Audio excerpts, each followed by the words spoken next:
kind of hard to strike a right tone for an introduction today, considering what's happening in the world. But I guess this is what the show is going to be today, and that might already give you an indication of what the mood is already for today, if the last podcast was any education. I'm Alexis Soto, and I'm joined by one of my very best friends ever, Alexis Moreno, commiserating in the existence of our reality, which continues to baffle, perplex, and just downright bewilder all sense of human curiosity to the extent that there is any left, considering what we have already been exposed to. This is Red Spotlight Entertainment, the podcast that brings you everything coming out of the world of movies and more, and we want to emphasize more because a lot of the more is happening in the world right now. So, stay tuned for that, obviously. We have movie news, obviously, to discuss. We're recording this the day before the Oscar nominations are announced. We're also recording this on the day that one battle after another is released on 4K Blu-ray at home. So, those of you that's the news. Support that movie. That's the news. That's some news happening. We're also recording this on the 20th anniversary of the premiere of High School Musical.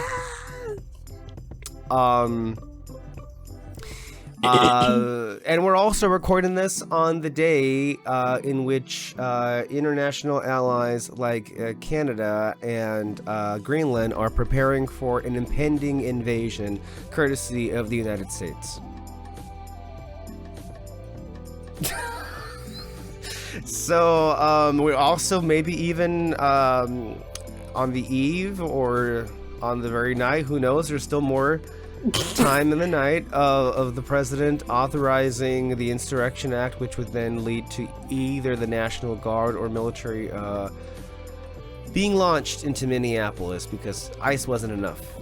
Boots on the ground. $1 billion budget wasn't enough. No, it wasn't. So in other news, the perfect time to record a podcast obviously in contrast of what everything else is happening in the world.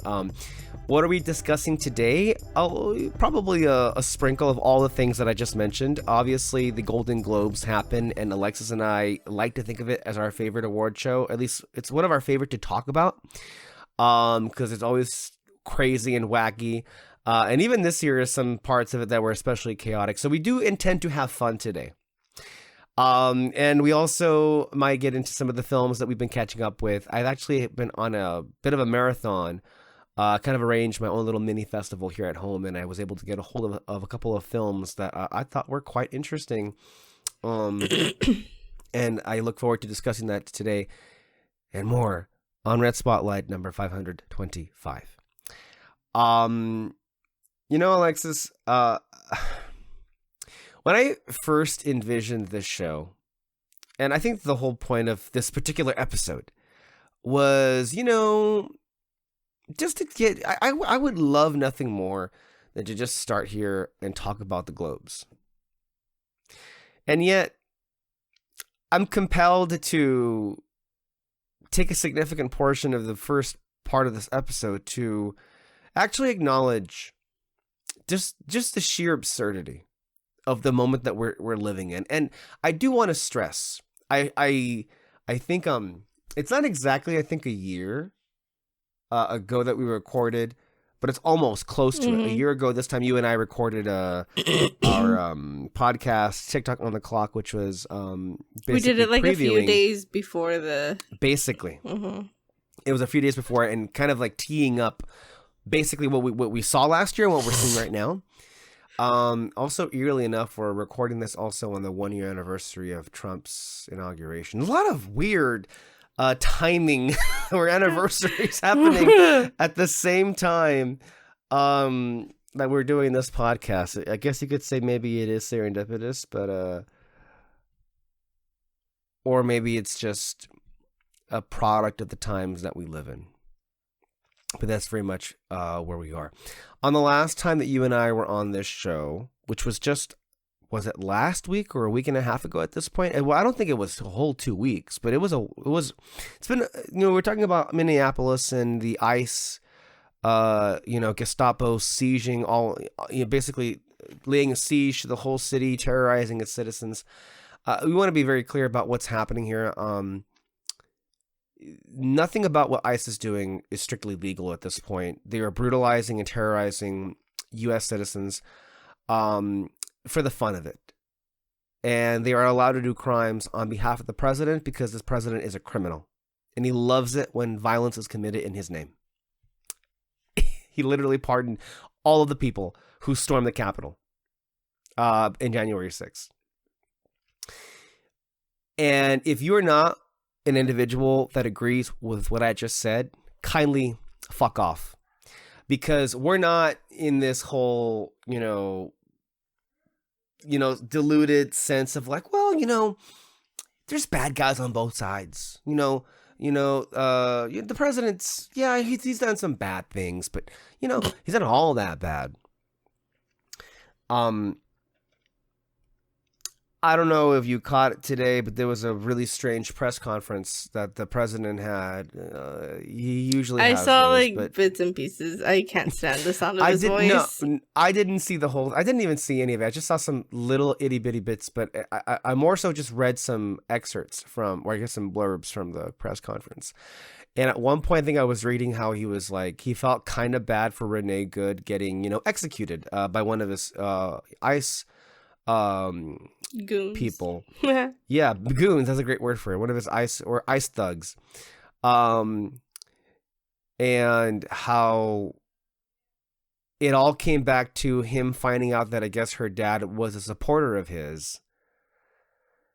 He can't even mask when he has a change of heart about certain individuals. It always has to go back to, what have you done for me lately?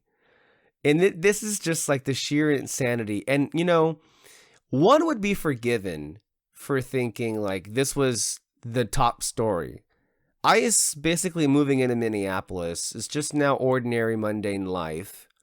Because in comparison to the other headlines, to which right now the international community is literally mobilizing forces to defend allies from the threat of invasion. I don't even know what to say. Like, it just feels like a movie. It feels not real. Yeah, I don't understand. I have no words. Like, what do you mean? If I don't laugh, I will cry. let me just read you. Look, this has been what was it? This has been today, and I mean this literally the whole day. Here it is. In the day that we're recording this, 10:14. Greenland's prime minister has told its residents to prepare for a possible invasion. At 12:11 p.m., Trump says he feels horribly about Renee Good before mentioning her father was a Trump fan. Her father was a tremendous Trump fan. He was all for Trump. I love Trump. And, it's terrible. This is a quote from him, obviously, because this is just so already rambling. I was told that a lot of people, they said, oh, he loves you. I hope he still feels that way. That's crazy. Peter shared this at 12:51 p.m. today. The S&P 500 index has erased all of its 2026 gains amidst the news of international conflict.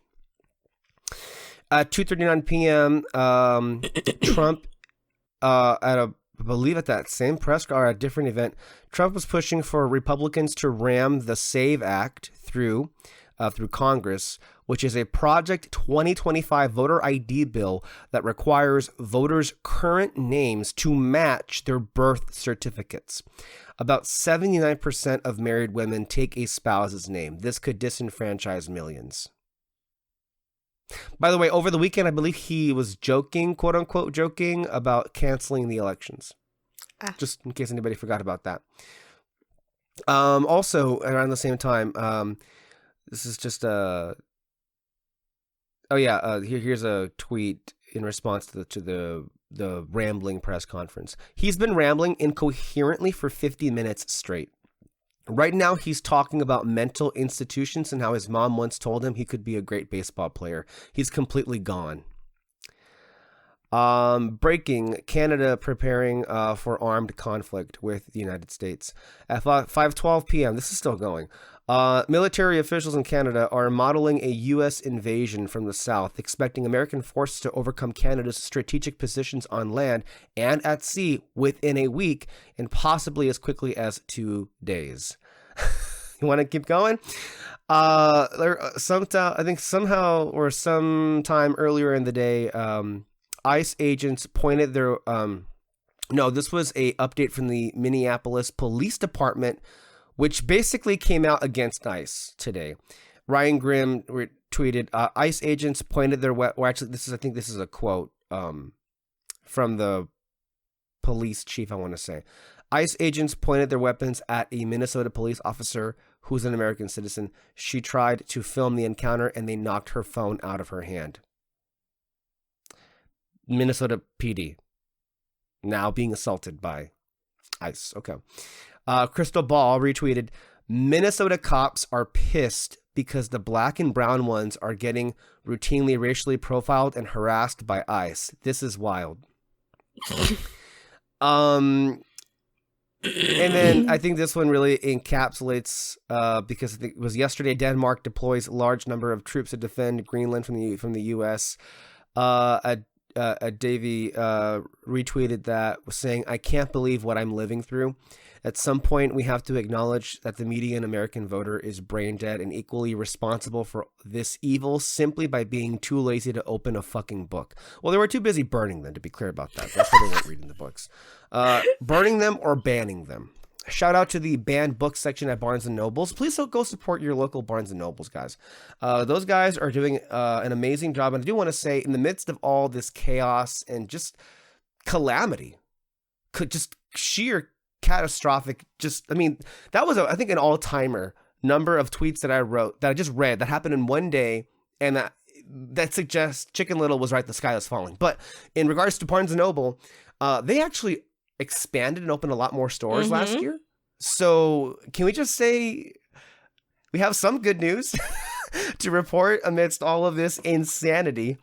Any bookstore. Alexis, they support any bookstore.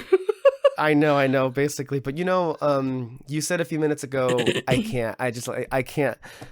Can you now? With all, this is. A year ago, you and I were like, we predicted this to a T. Yeah. It's almost even scary how right we were. And what makes it scarier now, it's like, even by our very, very low expectations. This is, and I think I texted you a few weeks ago about like what happened these last few weeks where all of a sudden it feels like a switch turned on and he really is taking it up a notch. And even more so than ever before, he's sounding a lot more senile. He's sounding a lot more authoritarian, which he already was before. It almost feels like the capture of Maduro emboldened him to just go full-blown dictator. It's like it's when Kanye West went on Alex Jones and said I'm a Nazi, I'm here, and I hate Jews, and I love Hitler. That's what I think he said on Alex Jones of all the platforms to go on. It really feels like a coming out party. Even though it wasn't, like, he even himself wasn't he was telegraphing it, like, all the way through. And I feel like there's a lot of things to say about all this, but I think, amidst all the disgust and the anger happening, I do want to stress to everybody watching, everybody listening, especially those who are frustrating and who are seeking to mobilize at the polls. I implore everybody to be very careful about who it is that they cast their vote in favor of. And I don't mean in a like Republican versus Democratic election. I'm talking about a Democratic versus Democratic election, because you have to ask yourself, in all of this insanity, where the hell are the Democrats? Where are they?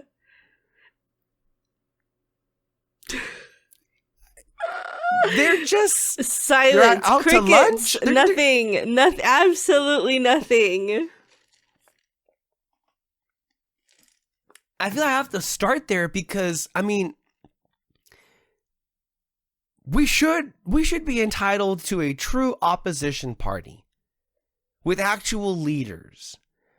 And it would be one thing if it was just like Chuck Schumer or Hakeem Jeffries, because you know what?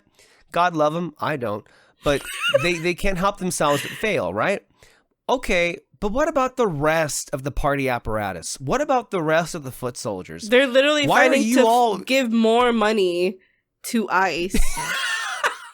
I mean, what did Gavin Newsom do over the weekend? Oh, he completely set himself on fire again by inviting another extremist, Ben Shapiro, onto his podcast. Crazy. And basically agree with him that no, he wouldn't qualify the humanitarian disaster in Gaza as a genocide that was committed by the Israeli state, which is very much, obviously, it's beyond even it's just so beyond debate. Like there is no debate. That is what happened. And yet there he goes and says, no, I don't agree with genocide. And then he goes even further, saying that he would not abolish ICE.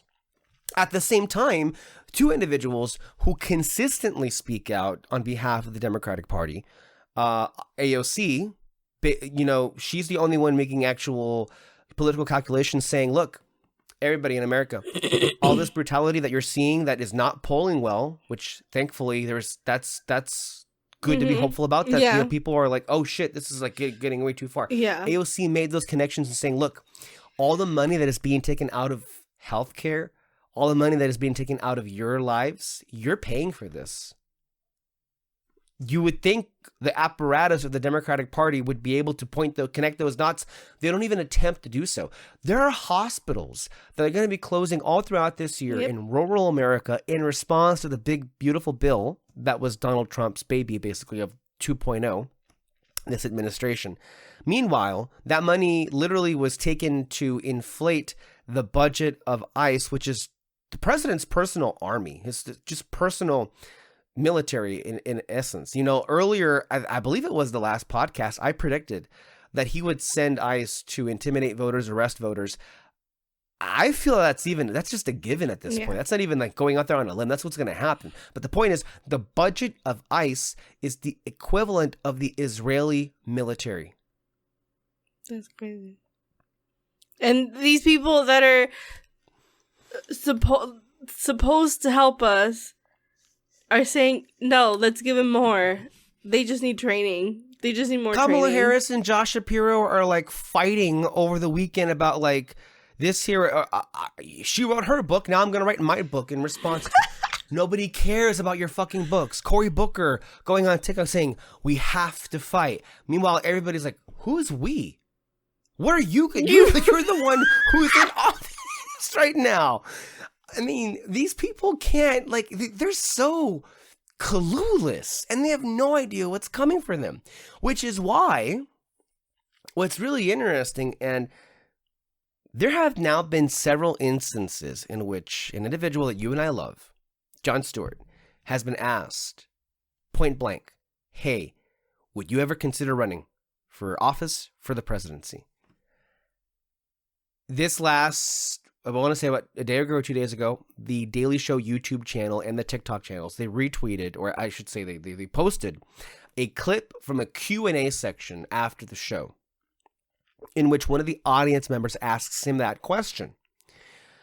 And he has an amazing answer about why people would be driven to ask a comedian of all people to run for president. And I think the answer was point on. But he didn't answer the question. He didn't say yes or no.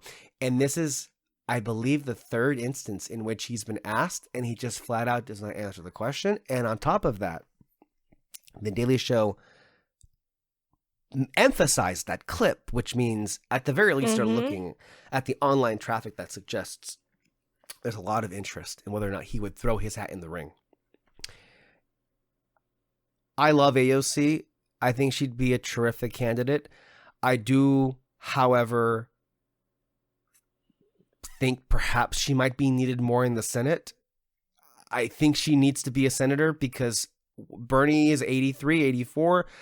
we can't expect him to be around for a few more decades. I could see him living another decade, another 2 decades. That may be beyond the limitations of the human, anatomy. That's how it is. And also, yes. Look, I love Bernie. I wish he could, live forever, but he's also getting old, and that's the issue. It should be on both sides that they're, they shouldn't be there for that long. No, there should be someone who would be, taking up the mantle for sure. My preferred candidate would be Zoran Mamdani, but he can't run because of the law. Yeah, which is so upsetting. What's the highest he could go? Just mayor. Probably. I think he may be vice president. Although that might be even not true. Maybe House Speaker, Secretary of State would be the highest he could be, but those are not elected positions.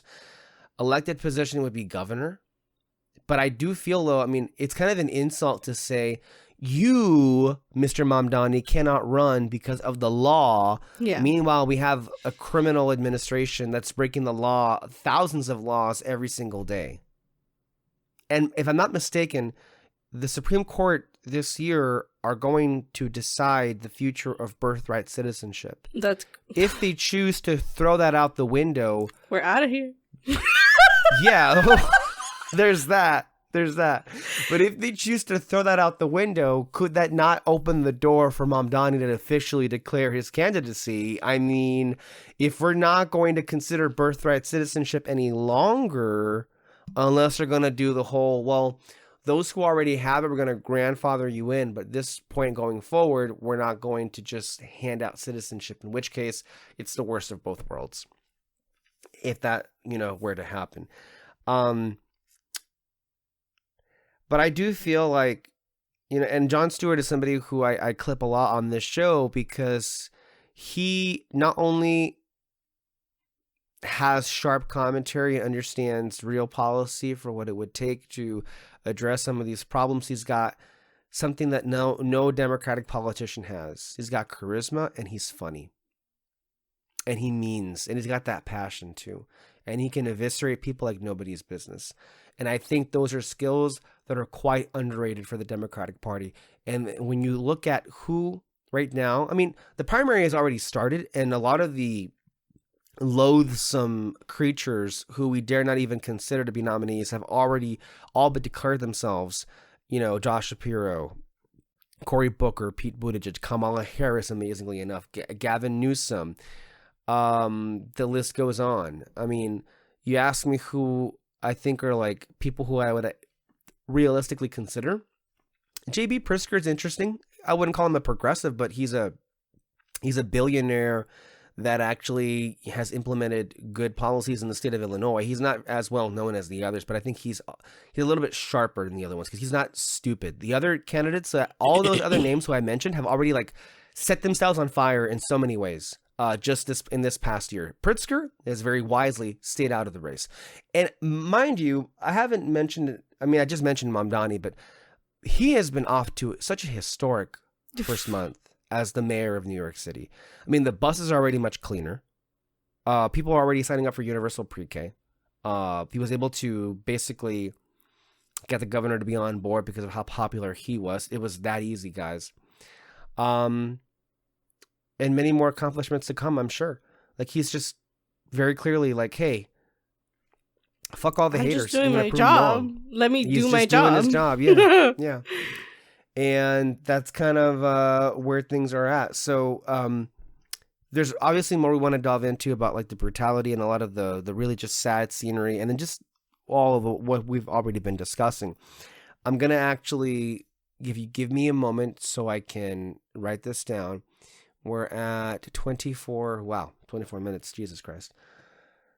I had no idea. We're already there. Okay, I'm going to put right here 24 minutes because... Actually, let me just... 24. Because there are 2 clips that I wanted to share with you.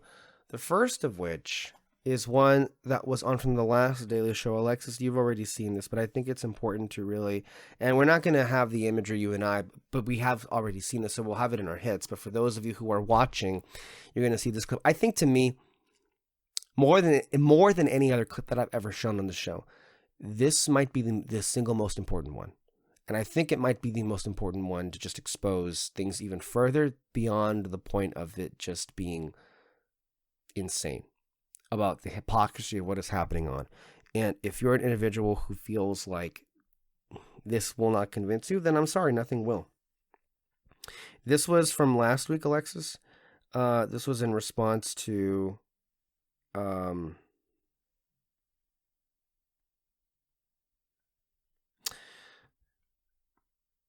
Renee Good, basically, for all intents and purposes. This is the master. This is the individual who I think would be... I don't think he wants to do it, but I got to tell you, the way that he's acting, he might be considering it. He might be considering it, right? Because he's not said no. I feel like he would just say no. Because he said no in the past. Not anymore, though. Yeah. Not lately. And that gets you, and I've also discussed this with Peter too. It's like, look, and Peter is pretty on the money more than anybody else that I ever know with just about anything. He's uniquely positioned, Mr. Stewart, to actually be the antidote, because the Democratic Party is not. They're just not. Yeah. They're not getting it. We're literally about to go into World War III, and they're like, anyway, are you interested in hearing the good story about Israel? We don't have to abolish ICE. We can just, take out the bad guys. Here's Jon Stewart. For instance, we all watched the footage of January 6th.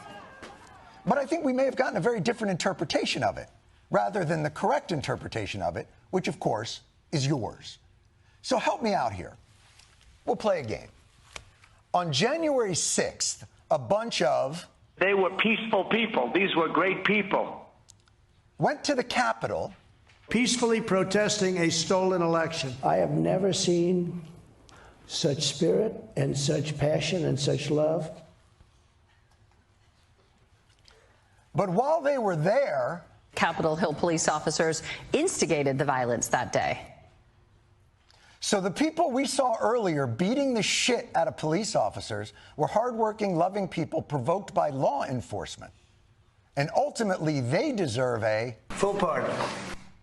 Got it. Don't agree that's what actually happened or what should have happened afterwards, but at least it sets a precedent. But now let's jump ahead, I don't know, a day. To January 7th. We've all seen that footage. I think I know what I saw that day, too, but let's go through it again with the correct interpretation. On January 7th, a Highly disrespectful, deranged lunatic woman, professional ICE agitator, domestic terrorist, did what? This woman used her car as a weapon and tried to run over an ICE agent. an attempted murder. And so she was shot and killed. So while very little of the descriptions that you were saying matched what we all saw on the tape, the important lesson here is what? She brought it upon herself. Motherfucker. We are in a confusing, dark place. And this is where, quite frankly, rule of law and institutions are kind of an important framework. But now that those are gone, what's our North Star? Do you see any checks on your power on the world stage? Is there anything that could stop you if you wanted to? Yeah, there's one thing, my own morality, my own mind. So nothing. Mark my words, Alexis, I feel like that's going to be a defining clip, not only of the year, but also of this time. I think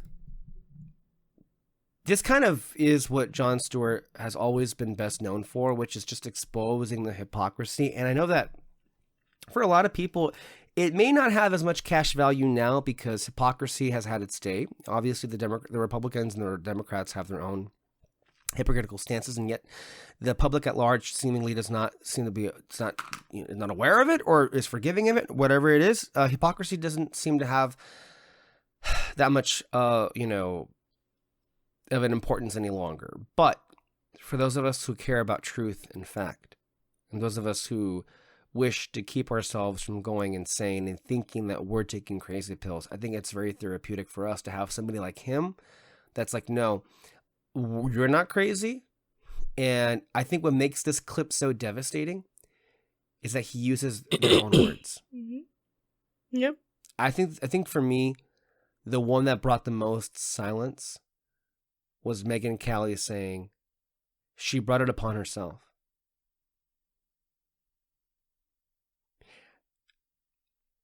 There's a sense of depravity. And I feel like people don't see it, but it's always kind of been there, especially from like extremist right-wing conservatives.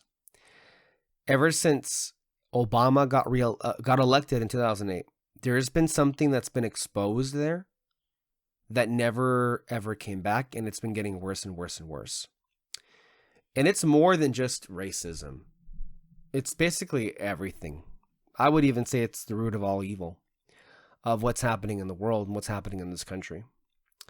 The Republican Party, if we're being real here, they're the real evil. They're the real domestic terrorists. They're inflicting violence upon the public. Trump sent ICE to Minneapolis because he believes the state of Minnesota actually went for him, but because he's deranged and he thinks that the election was stolen in 2020, this is some way for him to get revenge. Apparently, the whole thing right now with Greenland and Denmark is he's upset that he wasn't awarded the Nobel Peace Prize, and so he starts a war. Or is about to start a war, I should say. We'll see if his pathetic bootlickers are going to dissuade him from jumping the gun now, or if maybe they'll be able to get him to wait a few days or a few weeks. I don't know. I don't trust him either. I feel like I somewhat believe that like he at this point doesn't have a grip, doesn't care, and like the people around him are like who are actually doing the things, and I think those people like want to do this so badly to prove whatever the fuck. I don't know. And I mean, this may just be, putting me putting on my tinfoil hat, but I just don't understand. Like, I don't get it. I don't like. Well, there's a lot of things that I feel like if you're wanting to go with the idea that perhaps he's snapped, it may very well be that. I think he's incredibly, between the stroke he had last year, which led him impaired for a week, in case anybody forgot about that. Not officially confirmed, but all signs point to him having had a stroke. And the Epstein files not going away. And what probably is going to be a wipeout midterm election, which seems to be all but guaranteed unless fuckery happens on behalf of the state. It could be interpreted like he's just going for broke. And maybe in his twisted way, he's kind of made the calculus that this is the last year I'm going to have the just absolute supreme power. Unlimited power, as one would say. And maybe this is what's happening. And it's January 20th.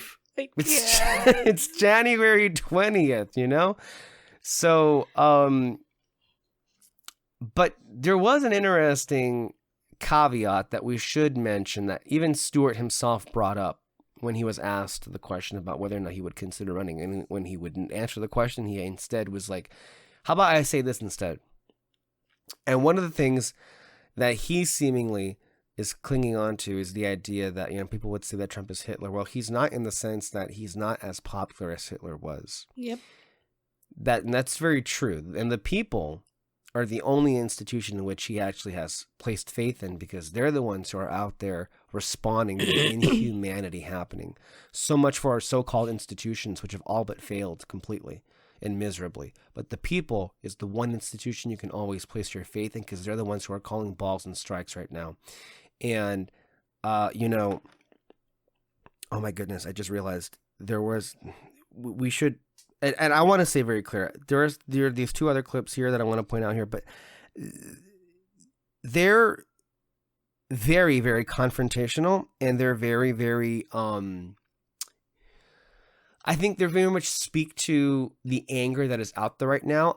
I don't want anyone to misconstrue that Alexis and I are, condone violence or condone the outbreak of war, but I do feel like we're very sympathetic if people feel like they're being driven because of the absolute uselessness of the government being able to do anything. Yeah. Like, I like Tim Walz, but where the fuck is he? Yep. What is he doing? The mayor of Minneapolis, okay, get the fuck out of my city, sure. But what have you been doing lately? Exactly. What are you doing? You need to be keeping it up. You can't just release statements. You have to be out. Why aren't you protesting? Why aren't you, getting into an ice brawl? That's true leadership. You're just sitting back and letting it happen from the comfort of your mansion. This is not going to inspire any confidence. Okay, this is now 3644. Here is exactly what I was talking about. This comes courtesy from us from the Kyle Kalinske show. Here is just an individual. No cause and murdering people for trying to flee and for obeying a command to leave the area and then shooting her in the face like that after she drops her kid off at school. We have to show up with guns. We have to. There's no other way around it. I don't care if I don't have a Minnesota carry permit. I'm unarmed right now, but this is the last time I show up to face these guys without a weapon. There's no way. I got shot with a pepper ball 5 minutes after walking in here. I never laid a finger on them. I never raised a hand to them. I've only been using my voice. The time for speaking is over. The time for niceties is over. The time for peace is over. They fired the first shot. It is time to end this shit by any means necessary. You're talking about, potentially going to a dark place in this country. Do you foresee? We're there. This is the dark place. This is the dark time. We have people being sent to Salvadorian concentration camps. We got other countries being raided for their oil. We're in the dark time. There's no way out of this. There's no voting our way out of this. We can't wait till November. There's no waiting to the ballot box. We need to get to the bullet box. That's the only way. If there was another way, I'd be advocating for it. I've spoken peacefully. I've marched peacefully. I marched without Sharpton. I marched on Washington. I've been peaceful. I've acted peacefully. The time for peace is over. The time for any means necessary is right now. That's basically Tiona Taylor's character in one battle after another to a T. And I do want to also stress what I said before. I do not recommend people show up with guns to ICE, because all ICE will do is have more. If they see you with a gun, they literally have nothing to lose. Yeah, they'll shoot a bullet in your head. There's no consequences for them, but I understand the anger. Yeah. I understand where he's coming from. I understand the frustration, everything. The first week, because our leaders have they've left. They fled. They fled for the hills, and we're left on our own. And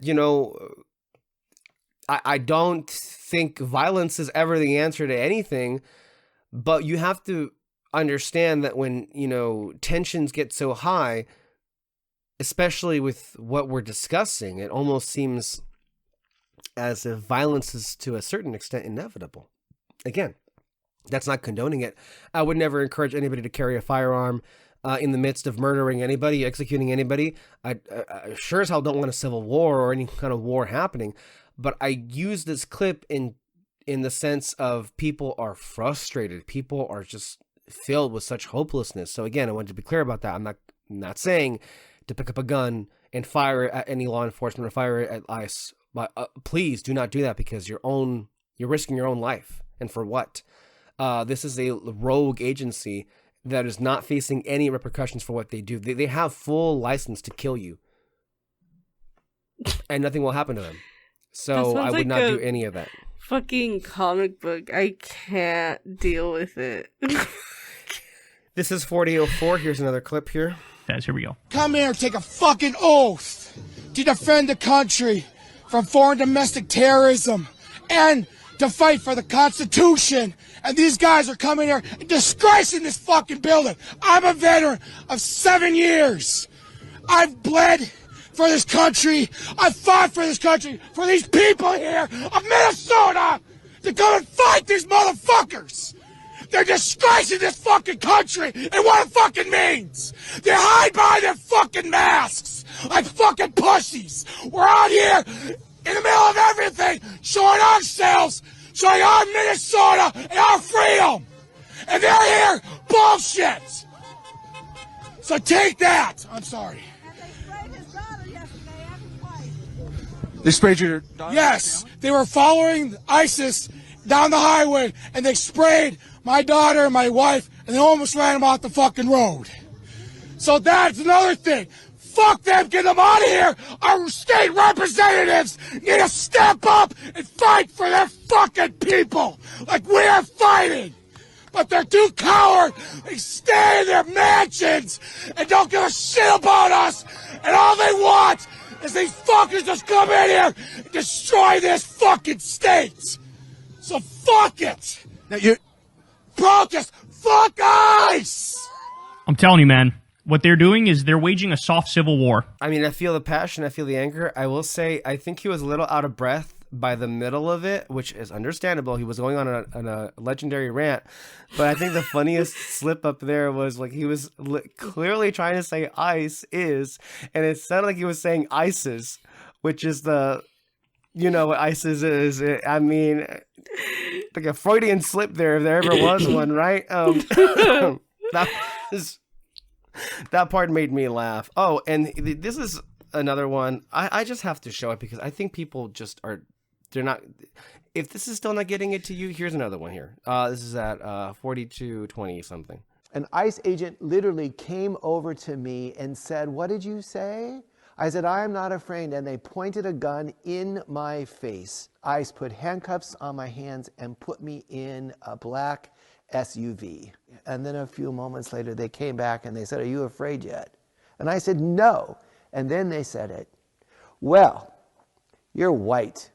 You wouldn't be fun anyway." It was then that I knew that this staging, that these ICE raids are really about fear and intimidation. Before I go on to the last clip that I have here from Crystal Ball, in response to what a Democratic candidate should do to fix this mess. I know we've said it a million times before, and we've said it already a million times today. But it truly just feels like this can't be real. Yeah. I mean, what did I say the other day, Alexis? Like, there was somebody took an image of Cyril from Andor in the midst of all of the Gorman massacre.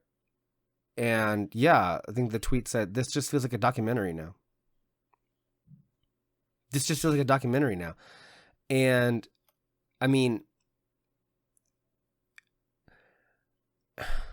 the brutality is the point.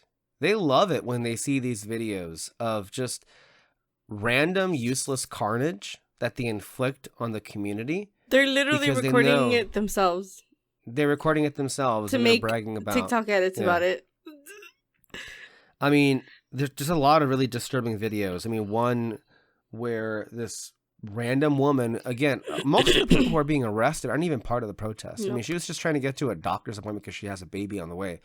And they literally dragged her out of her vehicle for what? They told her to go, and then she stopped because she was confused.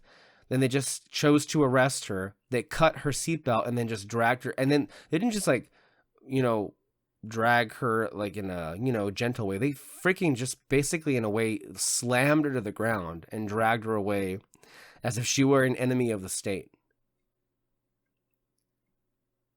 Like, this is shit you see in movies. This is shit you read about in, well, nobody reads, but when they read in textbooks.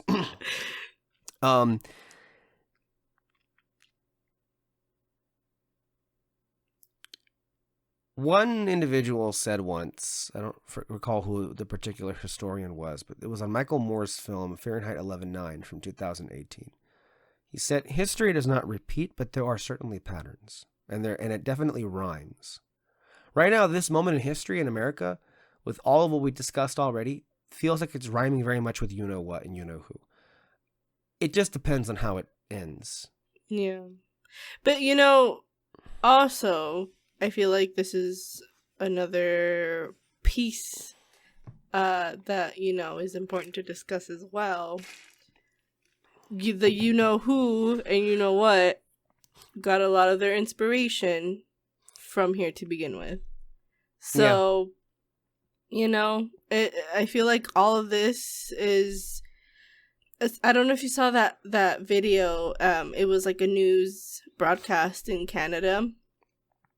And I'm not gonna remember it word for word, but essentially one of the people there were like, this isn't, Trump didn't make this, America made this.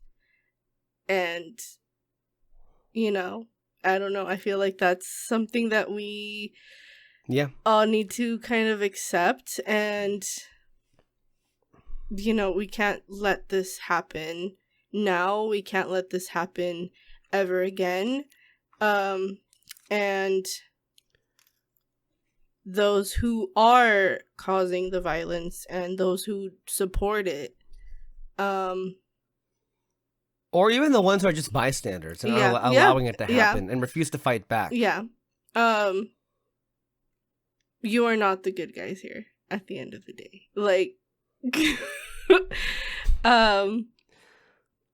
No.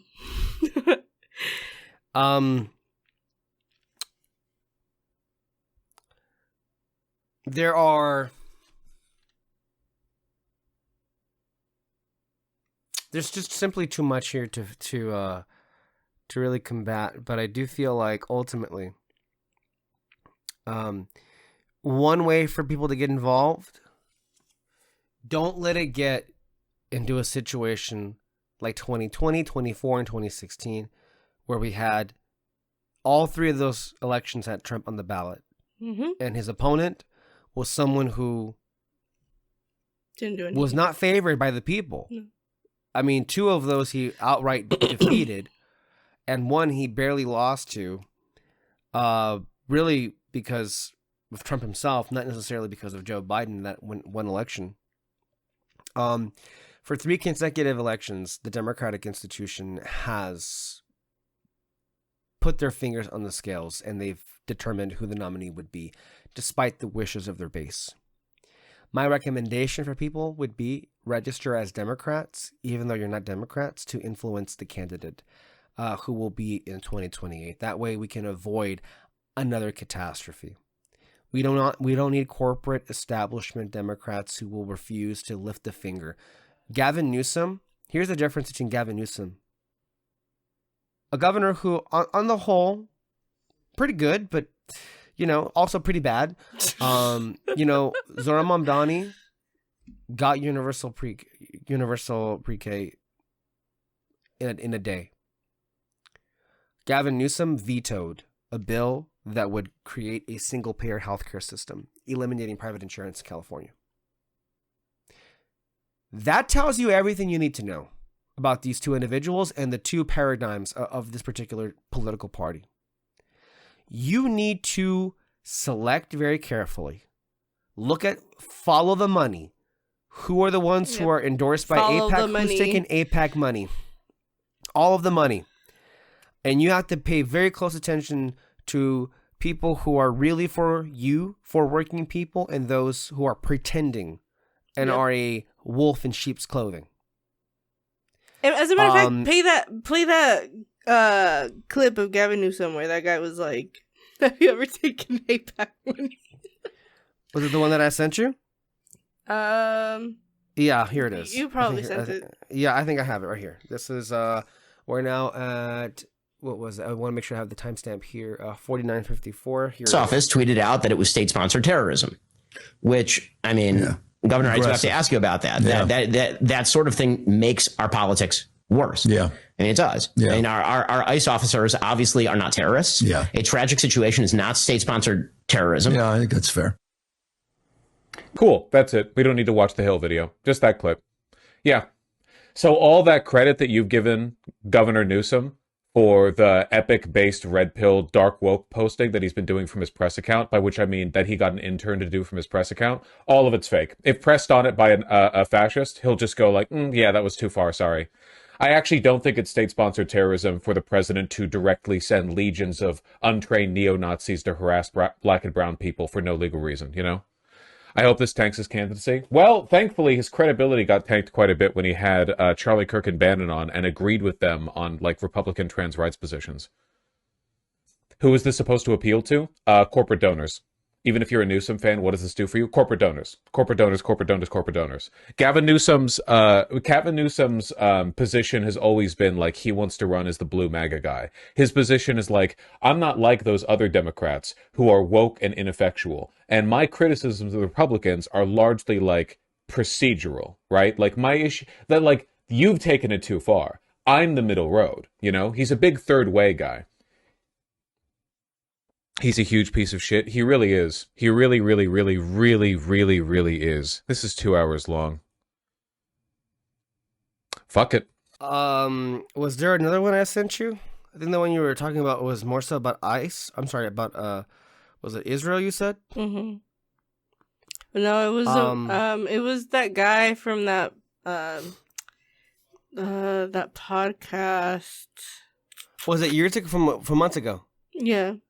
Okay, you're talking about a clip from, I think it was Van Lathan's podcast. Gavin Newsom went on there, and he kept seeing like a broken wind-up toy. It's interesting. It's interesting. But you bring up about the connection of money and Israel. Yeah, I think that's what you were saying there.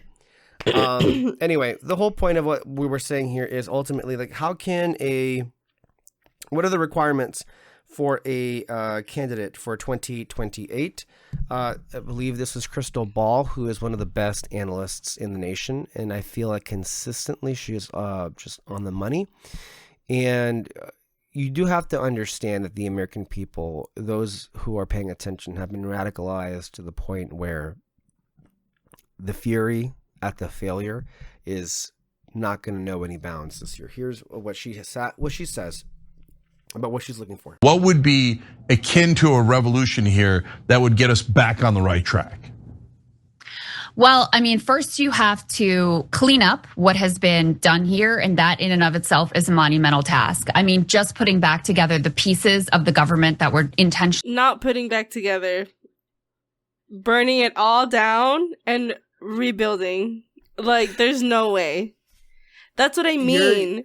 This, you know, we at the end of the day caused this. Maybe not us specifically, but like these people got to power for a reason. Yes. Because half of this country truly believes what these people are doing is right. And it is not. All they do is hurt people. You know? And I'm obviously not saying, like, actually burn it all down. But what was it, Kylo Ren? Let it die, kill the past, kill it if you have to. You know what it actually reminded me of is Captain America in the Winter Soldier movie, where, like, I think it was Nick Fury, after he says, like, well, after we destroy the helicarriers, maybe we can salvage what's left of S.H.I.E.L.D. And, like, Captain America's like, we're not salvaging anything. S.H.I.E.L.D. was Hydra. Yep. It's on, the blood's on their hands, too. It all ends today. And I understand the sentiment. I do want to stress, though, I think Crystal was saying more so restore the government that functions for people. Yeah. Because this administration broke the government for all people intentionally. Yes. The way it was supposed to be the entire time. Mm-hmm. Well, I think like there's a negative connotation when people say like, hey, let's just put things back to how they were. How they were was not good enough. It was a disaster. So I think like that's what she said, to start with at least repairing the damage that was done here.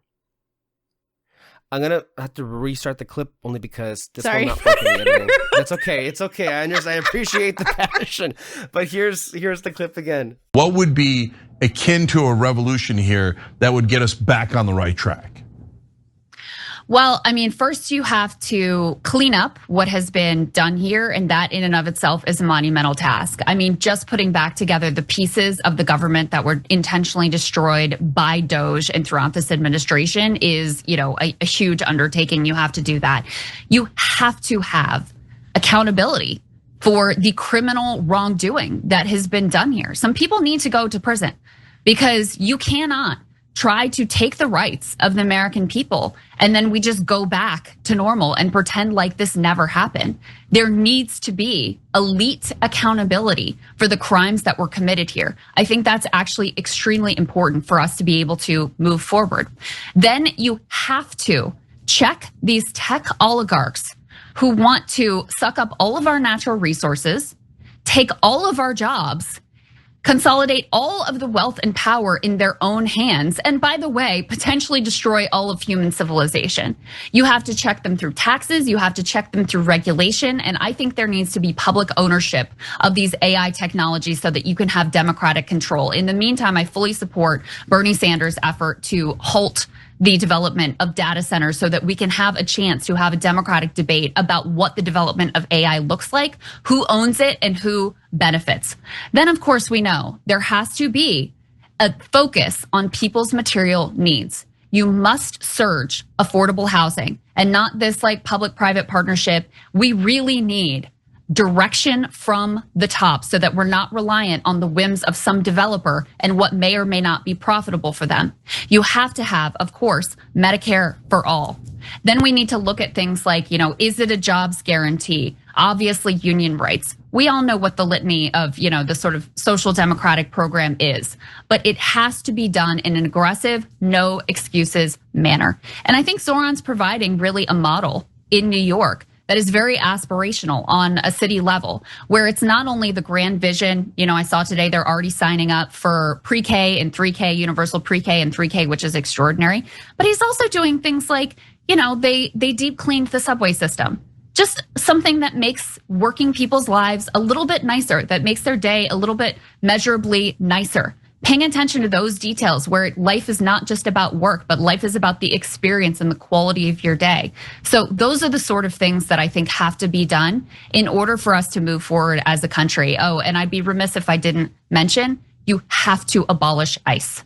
This is a rogue organization which has been set up to serve the needs and the diabolical whims of Stephen Miller and Donald Trump.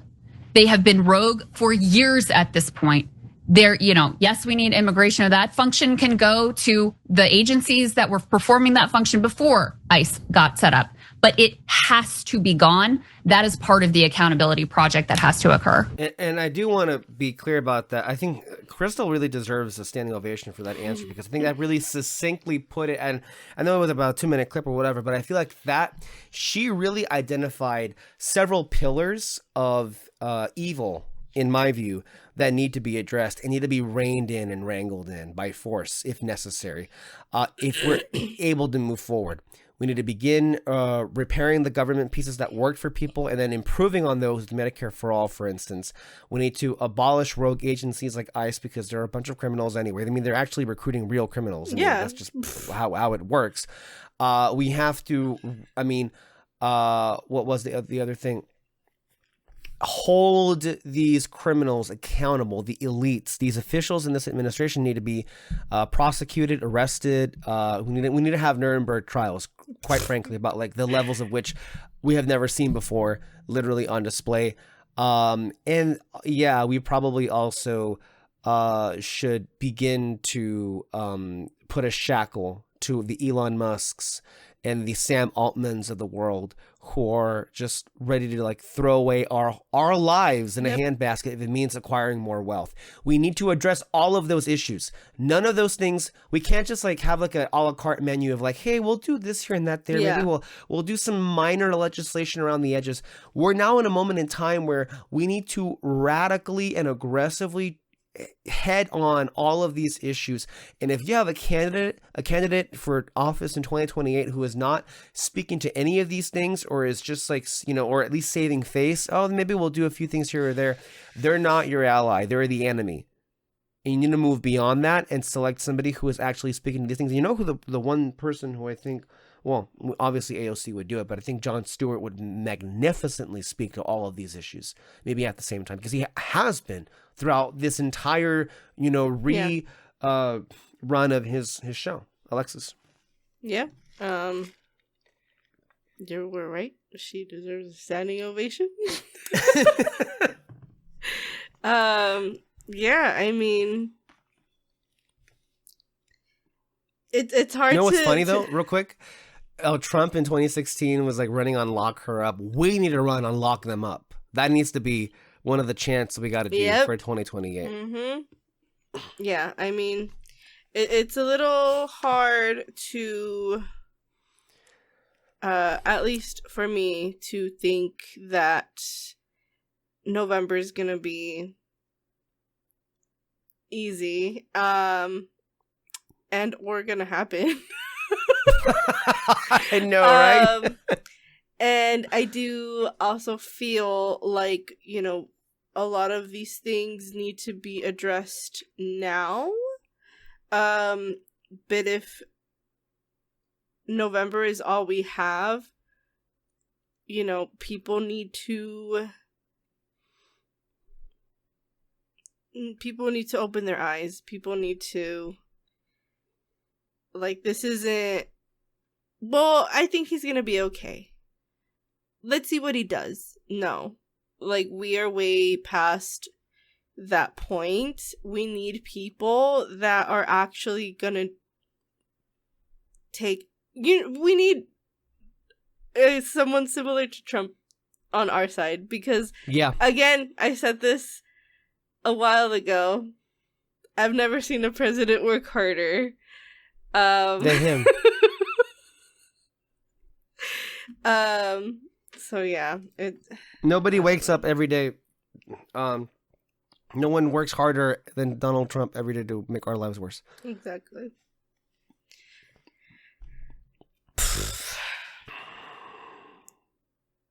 Also, to everybody that is fighting ICE. Yes. Who is standing up to them? Good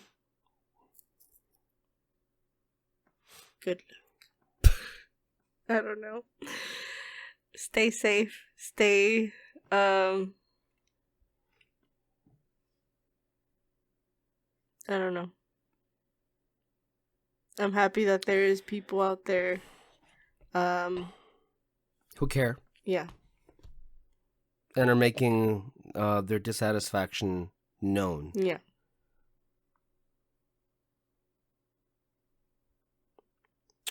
Okay. It's hard to really transition away from that, but since we did mention greedy oligarchs who like to throw the rest of us into a furnace just for monetary gain, Netflix, WB, and Magamount.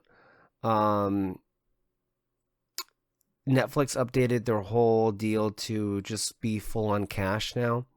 Meanwhile, David Allison is instigating a not even whispered campaign, just a full on campaign in Europe to derail, because with Netflix being an international commodity, it needs to be has to have the stamp of approval from basically everywhere Netflix is in. And so he's thinking that he's going to be able to block this merger by derailing it in Europe. I'll say I'm rooting for you, Allison. If you're able to derail it, and therefore, look, if the mentality is, if I can't have it, no one can, you have my support at long last. In which case, though, it is pretty embarrassing. I think he really has miscalculated everything about this, and it seemingly looks honestly, like I'm gonna be real. I easy. feel like all of this is really surprising. Like the fact that WB is like not backing down in having Netflix take over also. Yeah. It's a little weird. But you know why, though? No. I think there's two reasons. To be clear, after Allison launched the hostile takeover, the board and I guess the stockholders were very seriously going to evaluate the two different propositions, and they were very easily going to go with the one that made the most sense. But I think this is what ended up working against Allison. Netflix always had real money on the table. Oh. Allison didn't have the money on his own. Got it. He had to involve other third parties. At one point, Jared Kushner was involved. At one point, the Saudi Arabians were involved with like footing, like, okay, we'll get this percentage of the overall totals coming from you and coming from there. And the whole thing just seemed real sketchy to a lot of the stockholders. In addition to legitimately, I think, them getting the ick from Allison for, not leaving them alone. Yeah. I mean, somebody put a restraining order at this point because it's just really embarrassing. That's the first thing. But I think also WB has been looking at Paramount lately, and I think I read some inside reports that suggested that they felt like if they were to join with Paramount, Allison would replace them all immediately. Got it. And on top of that, you have to take into account the fact that Paramount executives right now are not very happy with Allison because he's greenlighting projects without even telling them. Remember how President Trump got to have the announcement that Rush Hour 4 is happening, even though the Paramount executives believed they had passed on the project. Mm-hmm. So there's a combination of different things that I feel like Zaslav and WB at large were like, I think we're good with where we're at. And to tell you the truth, Ted Sarandos is a lot of things, but he's no David Allison. So for what that's worth, I would trust him more than I would trust David Allison, and that should tell you a lot. And not for nothing, Ted Sarandos has gotten a little bit less dumb lately about like what statements he makes, and so in recent days he's been saying, of course we're gonna have a 45-day theatrical window for movies. You know what we said earlier? Forget that. We're all for the movies now. Okay. Nobody really believes that, but at least he has the sense to just like, I guess I have to say this if I want this deal to go through, which, to be clear, it's But that's what I mean. Like, yeah. What does it matter to him if, you know what I mean? It's just like, I get it. It's like for the press, whatever. But like, if the deal is actually going to go through, what does it matter if he says those things? It's just a little, like, it's, I don't know. I mean, the whole thing is sketchy to begin with, but like, maybe he means it. Maybe. I mean, fingers crossed, right? But I don't know. It's a little weird. I feel like, if you and I were in charge of Netflix and we had Netflix and WB at our disposal, I think we would come up with some really interesting strategies for how to like get people invested in both the service and the theaters. I think there's ways to experiment, but I don't know if I trust them to think of them. That's just, but I mean, look, literally insane to me. It is. I would hope that with this acquisition, Netflix would think maybe we should change some things. One can hope. But we should also mention, Grace Randolph, who I'm about to criticize very heavily, but I'll give her flowers here. Basically said like if she had a vote, she would like, or if she were the regulatory committee, she'd be like, I'm not approving any one of you. Both of these are like flagrantly illegal and shouldn't happen in the first place. Yeah. And we should mention that there still stands to reason in some parts of the globe this won't be approved, which means we're so far away from this being a done deal. That should tell you what big of a merger this is if this were to happen. Yeah. But look, if it's between Netflix and Paramount, it's not even a question. Yeah. I'm sorry, but it's not even a question. I don't know what it is about Allison that is like, he's so insistent on this one. If all he wants is CNN, why didn't he just make a deal to get it on its own? And then also, Universal no longer has a conglomerate owner. It was spun off into its own studio. So maybe Universal might soon be in the crosshairs of Allison. You never know what's going to happen there. But I think Allison and him getting into this movie business is the exact same thing that happened with Elon Musk and Twitter. It was just a billionaire's fantasy. It was an idiotic desire, and then because he already had it, he won't allow himself to just save face and admit that he was wrong. And I think that's just where we are with this situation. Anywho, I should say we're about to talk about Kathleen Kennedy no longer being at Lucasfilm. I think I read somewhere Sunday that in the next month they're going to announce who is going to replace Bob Iger at Disney, which that's a pretty big deal, even bigger than this. I mean, it depends a lot on who it is. Although, to be clear, considering the culture that, Iger has ushered in these last 15 years, and especially these last 5 years, without even knowing who the person would be to replace him, it seems highly irrational to conceive of someone who would actually be good, or much less even understand the problems that are, happening at Disney. And I say problems in terms, just creativity and the success of the brand. To me, it's not enough that Zootopia 2 and Inside Out 2 and Moana 2 were like these outrageously successful films. There were successful sequels, but mark my words, in 10 years, most people will forget they ever existed. The strength of this brand, of this studio, of these stories is to create new original stories. And I think, look, I'm always going to, hold a fire or a flame for my little Elio here. But like, Elio was a disastrous movie from a box office standpoint. No one went to go out and see it. It's an original story. It had amazing audience scores from the two people that saw it, right?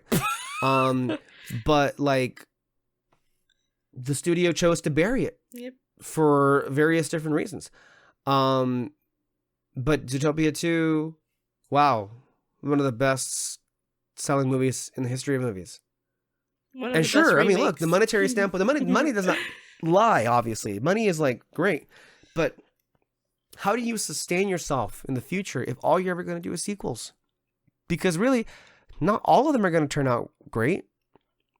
You just got lucky with these. We called it 2 years ago when they were all announced. Look, Bob Iger's back. He needs a quick way to make a buck. There's no faster way than just greenlighting these sequels. And everything that we said was going to happen has, come to fruition. But I do think, like, hey, if you don't recognize that Disney Plus has poisoned the well of Pixar animation and Walt Disney animation, and you're not operating from a place of how can we improve this, or how can we get audiences back on original animated movies, there's no future.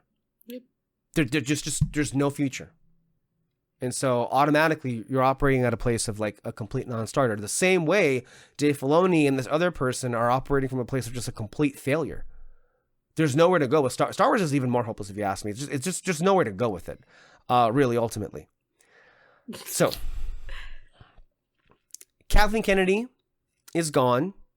And various people from, people who are more neutral like John Campea to obviously the whole market that was created in response to her projects, the Go Woke, Go Broke crowd were like, the witch is dead, long live the witch, or I don't know, or ding dong, the witch is dead, or, the king is dead, long live the king, whatever it is, when she's gone. I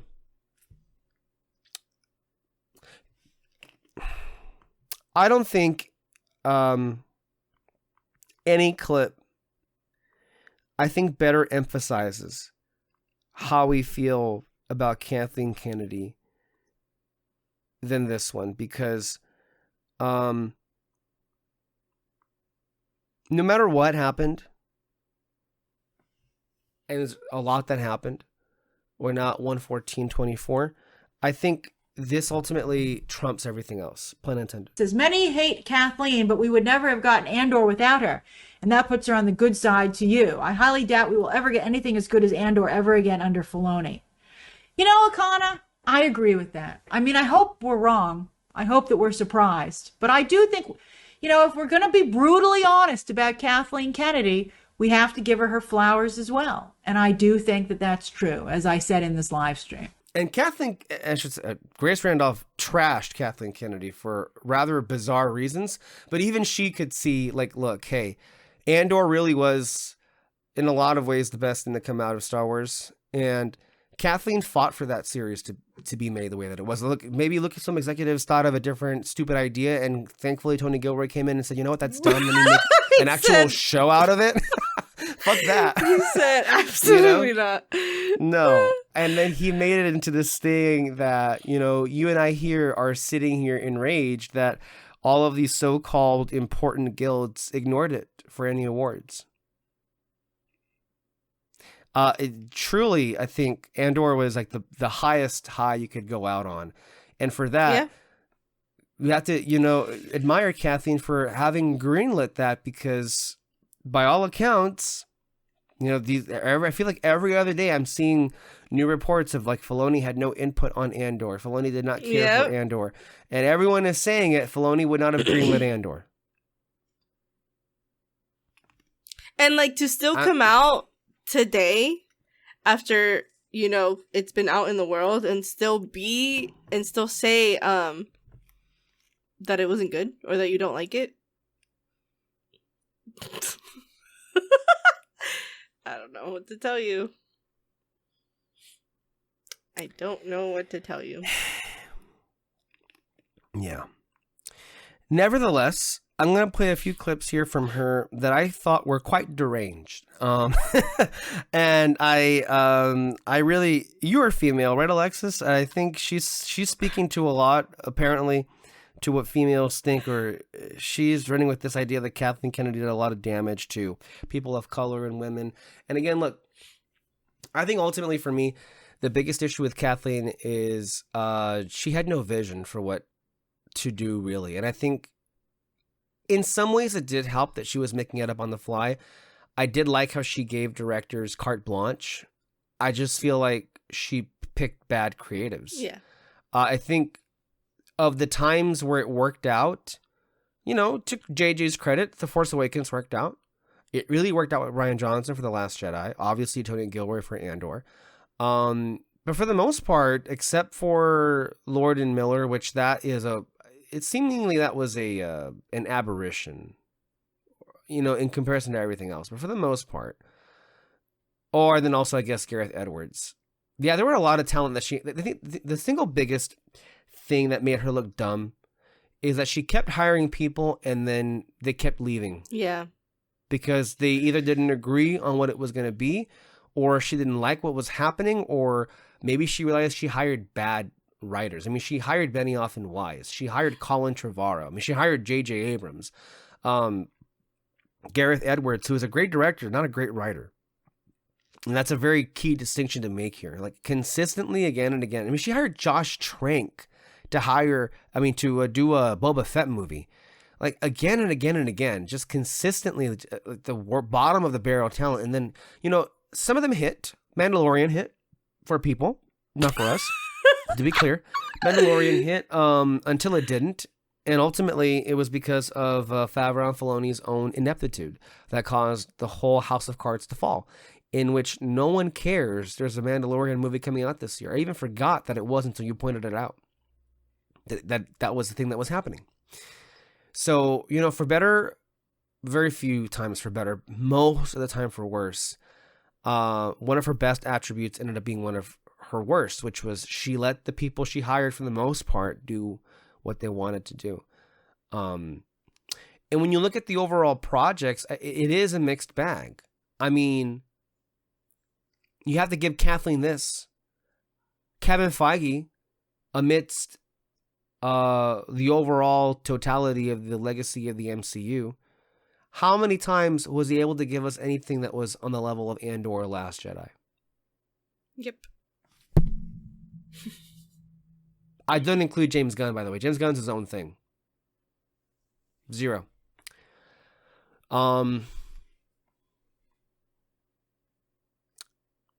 As a Star Wars fan, the things that I've not enjoyed of Kathleen, I have a lot of issues. I have a lot of issues with Rogue One still. I think Solo is very forgettable. I forget that even though I think Alden was great, but not overall very good. Rise of Skywalker, legendarily, it's the single worst Star Wars movie. So that's bad. Mandalorian, pretty bad, pretty boring. Book of Boba Fett, same and worse. Ahsoka, even worse. Obi-Wan was pretty good for the most part. I enjoyed Obi-Wan. I like Obi-Wan. It had issues, but I was along for the ride, and I enjoyed Obi-Wan as a series. I was here. We got to see the ending of anything animated. I think is really good. Yes. The Clone Wars, Rebels was under her tenure. I mean, Rebels, the Bad Batch, the Clone Wars. They've done some cool things with Tales of the Jedi and all weren't the video games under her as well? Yes. Those are pretty good too. Yes. Hey, Batu, the Galaxy's Edge, Star Wars Land, which it ended up like in true fashion itself had issues with its launch and its conception, but on the whole, I'd say delivered on what it was going to do. Real quick, we hardly ever get the chance to talk about park news here, but don't you think it just makes sense that people want to see those characters in a Star Wars themed land? Well, if you recall, that's what it was supposed to happen. We talked about this. Yeah. But you said the execution as well. I kind of give you a little bit of a side eye because it's that's what I mean. It's like they executed it in certain things were great and certain things were awful. I feel like, and I had this discussion with Peter, I think Disney Imagineers should definitely have their own share of the blame to have for this as well. It seems like overall between Lucasfilm and Disney Imagineering, there was a miscalculation on what was the desire for a Star Wars land or a Star Wars experience to be. They focused too much on live action role playing. What's his name was in charge at the time? Damaro or Chapek or both of them? Yeah, Chapek. Yeah. So I don't really blame the Imagineers. I think the Imagineers did what they were asked to do. Yes. How about we put it that way? They did what they were asked to do, and they delivered for the most part. I think what came from the top down was the problem. Yeah. And the problem is when people saw of a Star Wars land, they want to go meet Princess Leia. They want to go meet Luke, and to have just this, timeline of it being in the sequel trilogy from the start, it kind of caused a little bit of heartburn. I don't like, the narrative that the sequels are awful or that, their characters have not resonated with people. And but it is what it is there. Anyway, but I think overall the biggest issue is just for the sake of like where this timeline has gone. I do think they made a horrendous mistake in not more aggressively dealing with the toxicity of particularly with everything. Well, everything, but the psychic split that happened post Last Jedi. The ugliness people were saying Kelly Marie Tran was a fat Asian bitch. As a serious thing, like as a criticism against the movie. They were saying, "Oh God, this woman has a purple hair. How dare this movie?" I don't agree because I think this started with what's his name, John Boyega. No, Alexis, I'm not saying. No, actually, this started with Kathleen Kennedy coming in. This, yes, yeah, and. But they should have put Last a stop Jedi to was it. What exposed it to everybody. That was the power keg that opened it up for everyone to see. That was the point of no return. And I think then was when they needed to take a stand, and they didn't, and they kind of backtracked. And ever since then, they've thrown their talent to the wolves. Go ahead. No, yeah, I just wanted to point that out. That I don't think that was the beginning, but you're right. That was kind of. That was the coming out party. Yes, but yeah, you're right. And I agree. Like they should have defended their artists more. obviously, like, these people should not have done what they have done, like the people that were being aggressive towards them. But I do also think that, like, the Disney company should have said something in regards to what was being said with Kathleen Kennedy from the beginning. Because also, like, it's weird, right? Because Jennifer Lee went in and took over Walt Disney Animation, and she did not get nearly as much hate. And no, you still got know hate, what? but not nearly as much. And we all know why. Because Star Wars is catered more to boys, males, whatever. And she was trying to diversify it. Yeah. And I think that was a worthy and admirable cause. But some people took that the wrong way and did a whole reverse Brie Larson of like, what? Men can't be allowed to be the center of attention here? How dare you? Yeah. And honestly, like, that was pretty big of her to do that. Yeah. That was a bold move, as someone would say. Yeah. But yeah, I feel like if she was getting treated that way, she should have done more. Because why would you want other people, especially people that you are hiring, that you're working with, to be treated the same? It's just, yeah.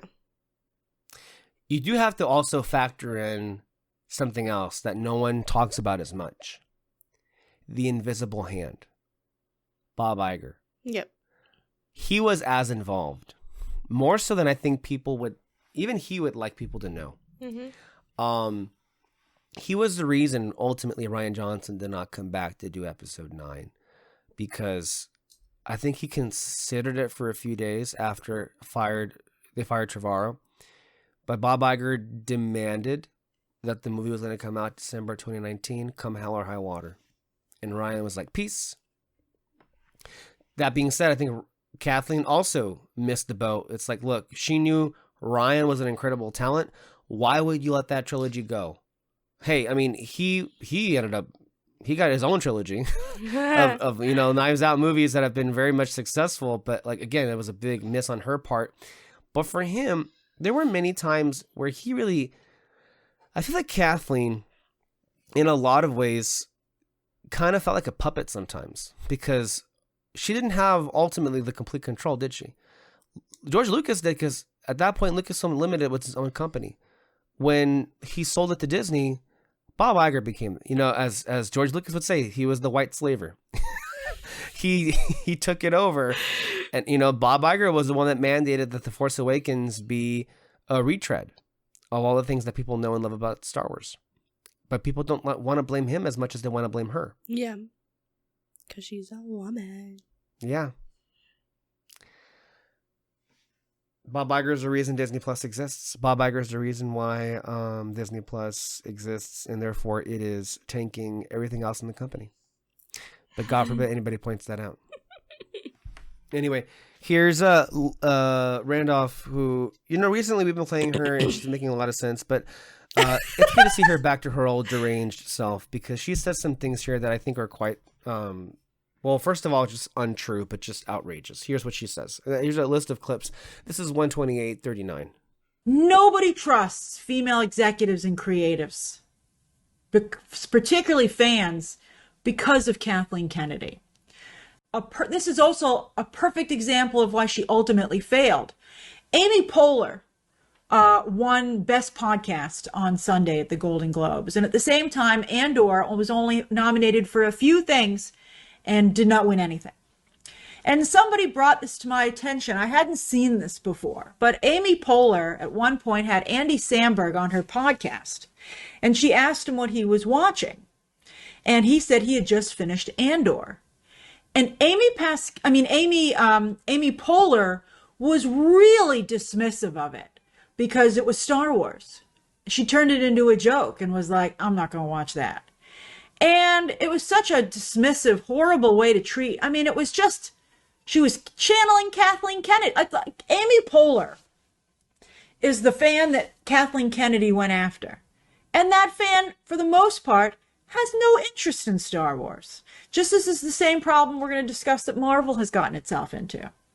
But Kathleen Kennedy was chasing the Amy Poehlers of the world, and a lot of them had no interest and never would.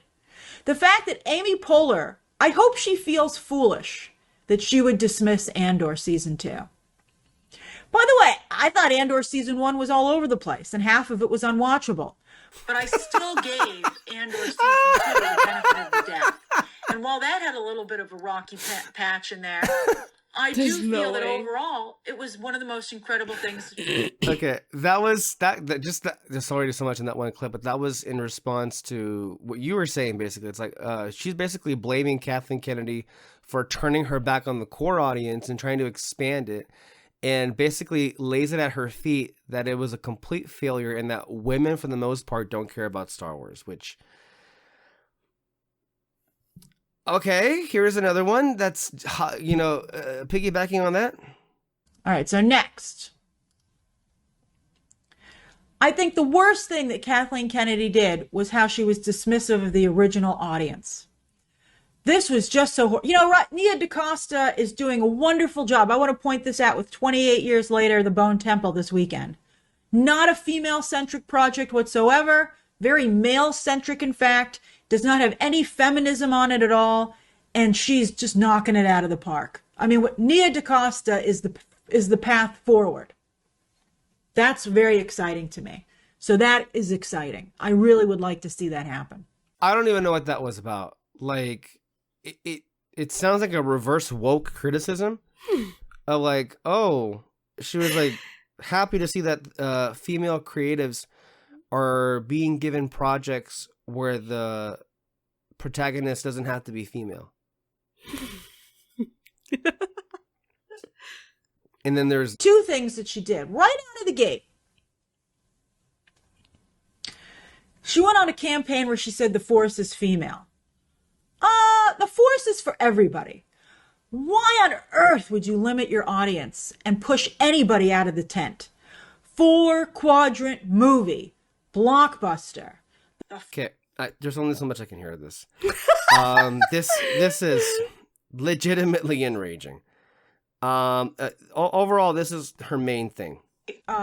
Did serious damage, even beyond Star Wars, to the industry, particularly to the audiences she tried to help, women and diverse groups in the LGBTQ community. Tremendous damage. Tremendous damage. Kyle says, sounds like if Trump was woke.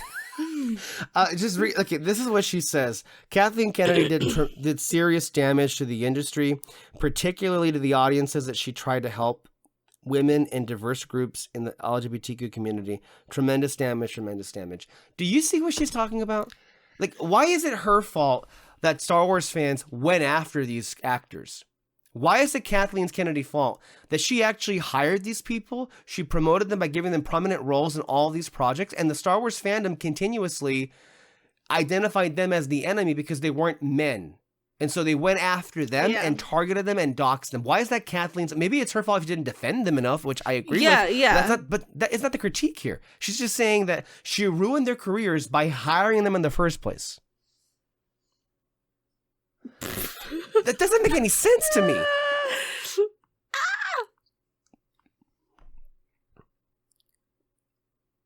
Yeah. No. And she said nobody trusts female executives and creatives because of Kathleen Kennedy. She made she made male fans feel like female fans and diverse fans, and LGBTQ fans were the enemy. I'm gonna read that again. Kathleen Kennedy made male fans, guys, feel like female fans and diverse fans and LGBTQ fans are the enemy. By hiring them. She did not. they did it themselves. She how is it the fault? And it's also like defending men. I know. Like yeah, like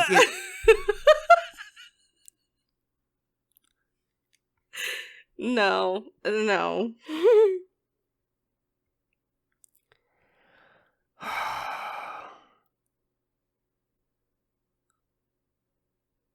Yeah, Some of those clips may not be on the screen because they kind of went out of order, but I mean, I don't need to play anymore. I just feel like ultimately those were pretty nonsensical takes to have. I wish it would have worked out better for Kathleen, but look, 16 years is not nothing.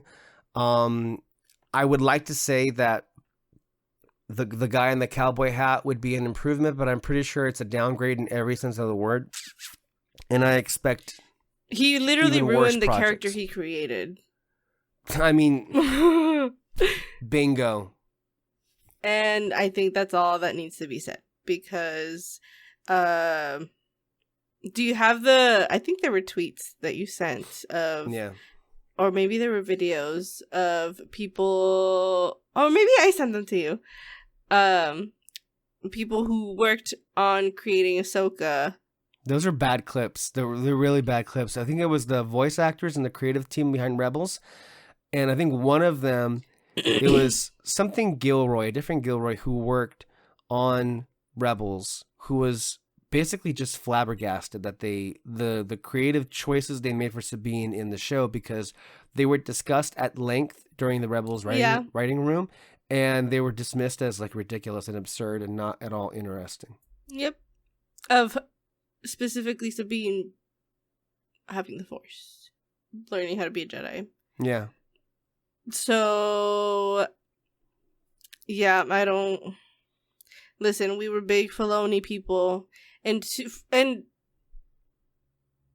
maybe not as of recent, but at least his early stuff. I think we still are. But yeah, he's lost it. I don't know. I blame Jon Favreau. No, I think Filoni had his own like issues. I think it's apparent that they were always there, but I think he had good people around him, and I think Favreau. I feel Favreau came in and ruined everything. Mm-hmm.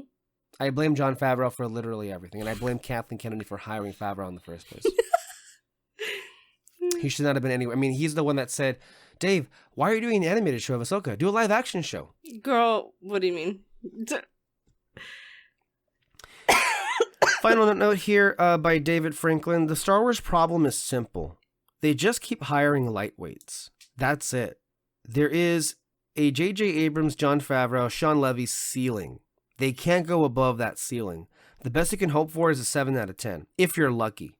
The moment a heavyweight slipped through, which is Andor, Taika Waititi, Patty Jenkins, Sharmeen Obaid-Chinoy, Simon Kinberg, for whatever reason, they just will not let top flight directors anywhere near Star Wars features. Simon Kinberg apparently is about to finish developing a trilogy for Star Wars. Simon Kinberg is the writer of X-Men: The Last Stand and the director of Dark Phoenix. The same storyline. Imagine Taika Waititi getting a movie. God damn, I hate these people sometimes. Sometimes. Yeah. What can you say? Star Wars is alive with the things that you like. Keep it alive in that. I wouldn't keep my hopes up for anything in the future. That's just me. Okay. It's 9:45. It's kind of hard to know where to go from here. I don't want to be here all night.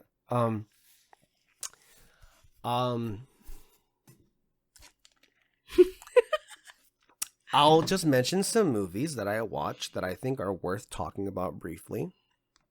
And I feel like are several films that you, at one point, were interested in or may be interested in watching. The first of which I thought was quite profound, and one that moved me, and one that I've continued to think about, and one that I'm happy to see has been bouncing back lately with the international audience. This is, I believe, Stellan Skarsgård referred to it as a small Norwegian film. Sentimental Value, directed by Joachim Trier. Sisters Nora and Agnes reunite with their estranged father, the charismatic Gustav. This was Stellan Skarsgård, a once-renowned director who offers stage actress Nora a role in what he hopes will be his comeback film. When Nora turns it down, she soon discovers he has given her part to an eager young Hollywood star, played by Elle Fanning. This It features incredible performances.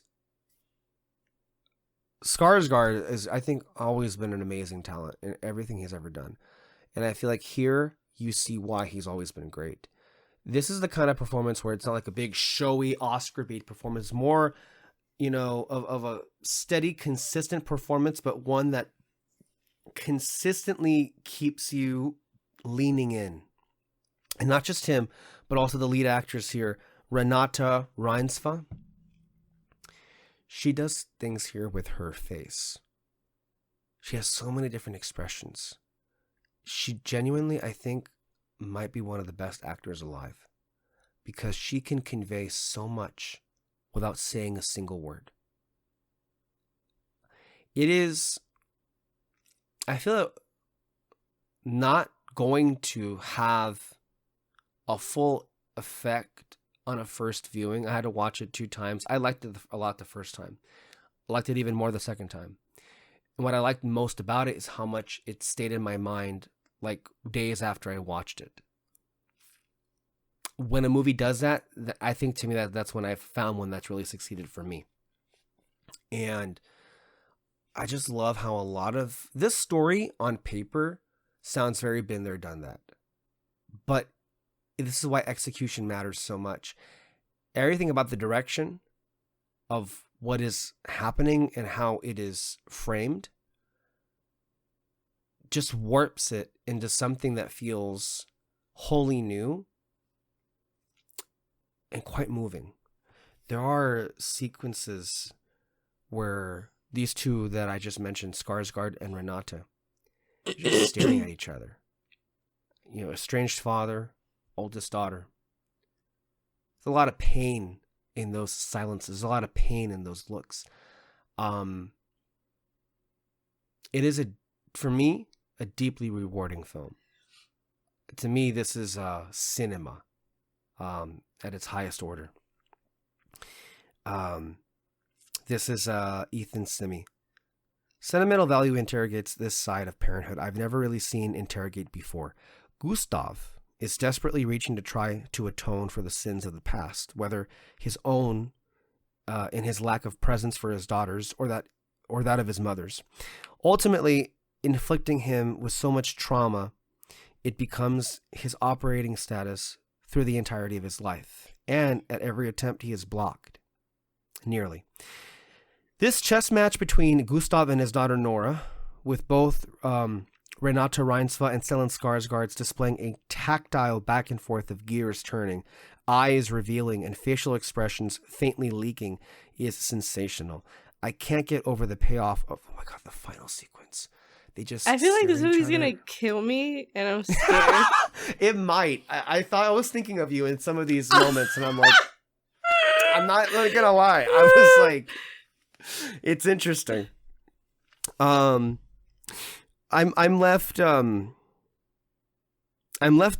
pondering mostly about Gustav's POV, being the dad to 2 daughters that I am.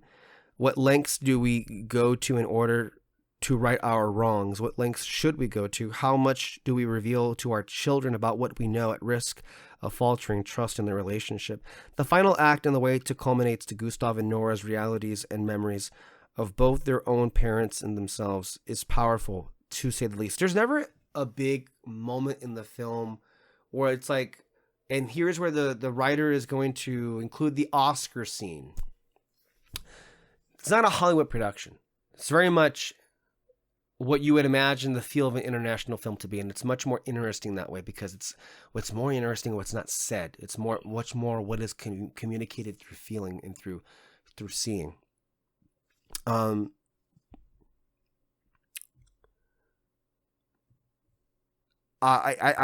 think I see what you're saying, Alexis, about where this this movie might get to you a little bit. I truly loved this movie, and I was happy to see that at the European Awards over the weekend, both Renata and Stellan received prizes for their performances, and as well as sentimental value. I think won Best European. By the film, way, Best I don't film. have a strained relationship with my parents. That's not why I'm gonna cry. I just cry.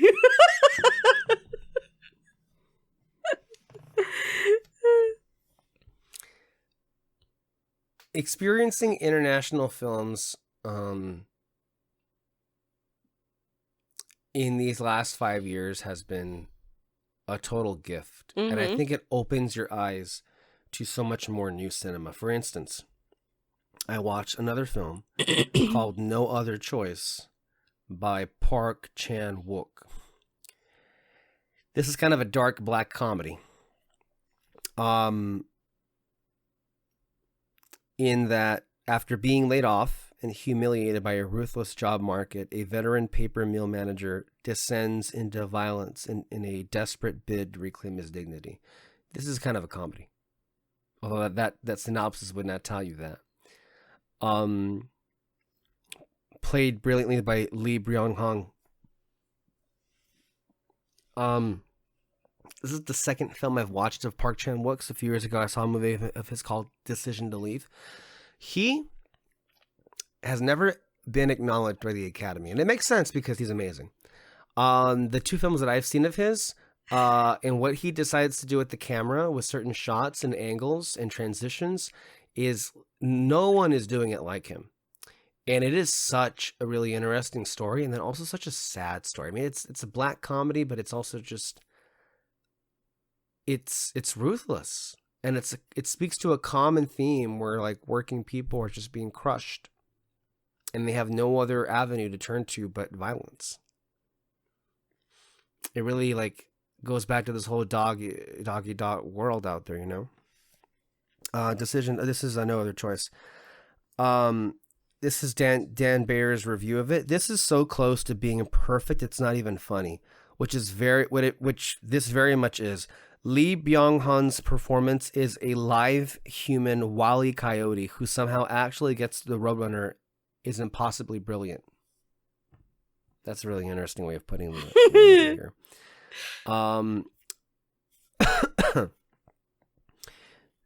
That one for sure has like crept up to be one of my by the way, these are the last sentimental value was 2 weeks ago. These other films have been in the last couple of days. So No Other Choice was one. The other one, which is also speaking to similar themes, also kind of a black comedy, by Yorgos Lanthimos, directors of movies like The Favorite and Poor Things and The Lobster. Oh, you watched it? This is Begonia with Emma Stone, Jesse Plemons, and other people. This was a weird movie. This is the synopsis. Two conspiracy-obsessed young men kidnap the high-powered CEO of a major company, convinced that she is an alien intent on destroying the Earth.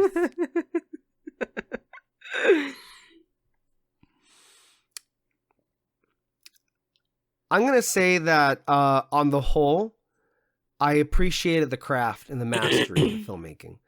And the performances between Stone and Plemons, I see why they're resonating, and I see why they're getting nominated. I disagree that they should be getting in over other people, but I see why people are resonating with these performances and the movie overall.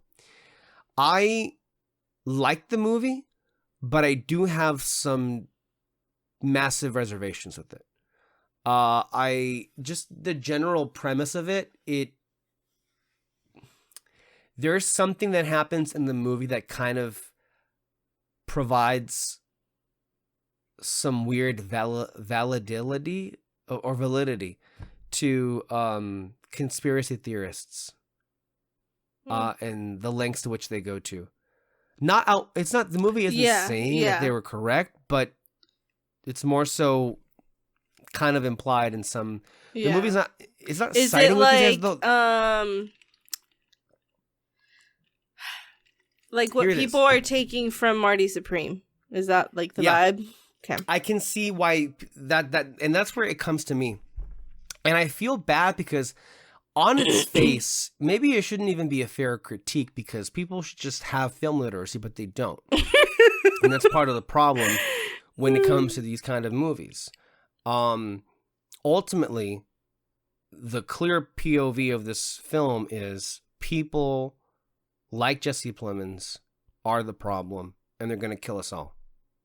That's what the premise, overall the point, the message of this movie is. But unfortunately, with how certain things play out, there will be a contingent of people who will not read that whatsoever. But it's pretty interesting. I'll tell you what, it is the most bizarre watch of the year. But yeah, that's Begonia. I also watched The History of Sound with Paul Mescal and Josh O'Connor. They were playing it on Mubi. The History of Sound in 1917. Two young music students attending the Boston Conservatory bond over a mutual love of folk music and more. I'm going to put that in there. They reconnect a few years later, embarking on a song collecting trip in the backwaters of Maine. The first half of this movie is so good, where it's just Paul Mescal and Josh O'Connor, and that's it. And it's great. It falls off, not like disastrously, but it falls off in the second half because O'Connor kind of leaves the movie. Tragic. Tragic. And yeah, I think that ultimately is all that needs to be said there. I think I felt his absence, and I think it didn't. The pacing in the second half really suffered, although it was able to recover and had a really nice ending when it was concluding. But genuinely, I thought this was a moving picture. I don't know ultimately how much it stands out. I do wish there was some more exciting flair here. There's not really anything interesting going on with the direction or the writing, or even so far as the message. It's very much straightforward. What you see is what you get with this movie, which is a shame. I do wish there were some more interesting avenues, but there is just so much charm between O'Connor and Mescal that carries a lot of the movie. So I'd say definitely watch it. And the other one, which also features Josh O'Connor, he was in so many movies this year. I know. It's insane. And next, well, there's only like one next year.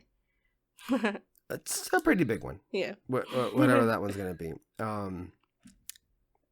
The next one is called The Mastermind, which is also on Mubi. The Mastermind, in a sedate Massachusetts suburb circa 1970, unemployed family man, an amateur art thief, J.B. Mooney, sets out on his first heist with the museum cased in okay, I'm not going to read this. I'm done. The point is, it's good. Josh is great. There's some similarities to Marty Supreme in this movie. I mean, I feel like we know he can play a character like that good because yes, and he is great in it. I feel like his performance though kind of outshines the movie. The movie itself didn't really land for me the way that I would hope it, in the way that it has for a lot of people. Mm-hmm. It's not bad, and it's actually quite good. I don't think it resonated with what I wanted it to make me feel, you know? Yeah. So, yeah, those are the movies that I've been keeping up with here. And have you seen anything new lately? No. I have been in an existential crisis this whole time, and I have not been able to. Yeah. I rewatched Sinners. I showed it to my dad for the first time. That was fun. But yeah, I haven't. It's a shame your dad doesn't go to movies. I know. Like, where was he? That was way back in what, March? I know. Well, he would go like when we were living over there. If we would tell him, but now that we're not over there, he doesn't go. Like, fuck that. Yeah, and he also like doesn't like people. I don't like people either. No, I hate people. I hate having to traverse to people. I mean, I get it. It's a pain. But I still make the effort because I do think there is no substitute for the theatrical experience. I did start watching. I mean, it's okay. That movie. It's a new Oh, I did watch something. Oh my god. I watched the Depeche Mode concert in Mexico City. Wait, in person? They put it on Netflix. Okay. Oh my god. I've watched it twice already. Which I'm sure in the span you of did like 2 only weeks, twice? that's a lot. Yeah, that was amazing. That was great. I love it so much. I love Mexico City. I love Depeche Mode. Depeche Mode forever.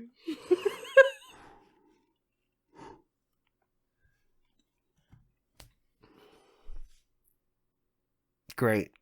I think you should watch it. If you want to skip the music, that's fine. But there's like it's like a concert movie. So But isn't the music the point to watch it though? yeah, but like if you want to skip it, you can. But what I'm saying is there's like a lot of the story. music kind of a lot See, of the same thing Kyle said to me about Metallica Through the Never. And when I tell you, I wanted to have a hammer thrown well, that's against what I my mean. face. If you don't like the movie, that's why I'm saying like skip it. I understand. I mean, I don't understand because I love the music, but I'm not gonna like make you sit through it if you don't like it, obviously. But a lot of the music that this band talks about has to do with like death, with like the afterlife, like just like those types of things. And so too, I thought it was really cool that it was recorded in Mexico City because of the relationship that Mexicans have with death and the way that they view death. I think is like very similar to. I mean, Del Toro's whole quote. Exactly. I'm a big fan of death. Exactly. I'm certainly looking forward to it. Yeah. So, they have moments in there where they kind of talk about that. They like interview people going to the concert. It's very little. Like it's not like this big old speech, but like I don't know. Those moments are very interesting, and I really enjoy them. And again, Depeche Mode forever. Well, with that being said, should we close the show with the Golden Globes? Sure. So then, Alexis, you have to bring me up to speed. How much did you actually see? I saw the clips you sent, Which were basically most of the show at that point.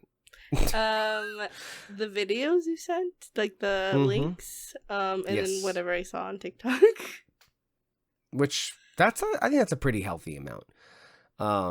Thankfully, with all those, it's a really good substitute and besides, like I think even the monologue they put by itself on YouTube, and all that stuff. There's a lot to say about this. I would say that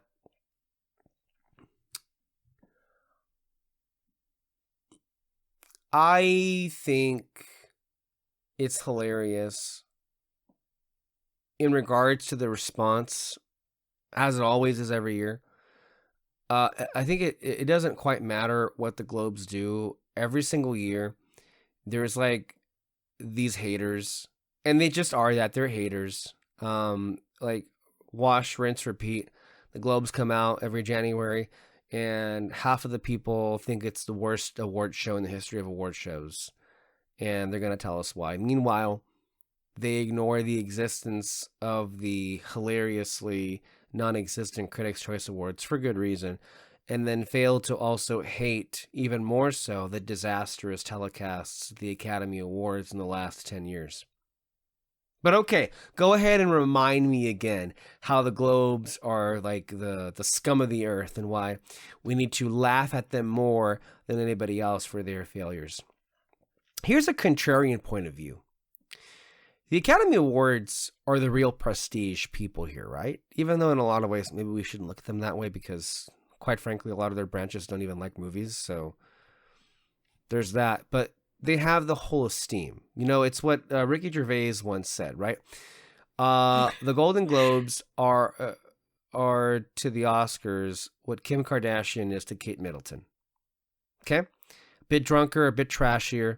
That's just what it is. So the Oscars are supposed to be fancy. The Oscars are supposed to be like, you know, the glitz, And like, they're the ones who should be shooting for a telecast with no errors and with all the pristiness involved. And yet constantly throughout the years, they've embarrassed themselves, humiliated themselves, almost endangered outright the talent involved on stage.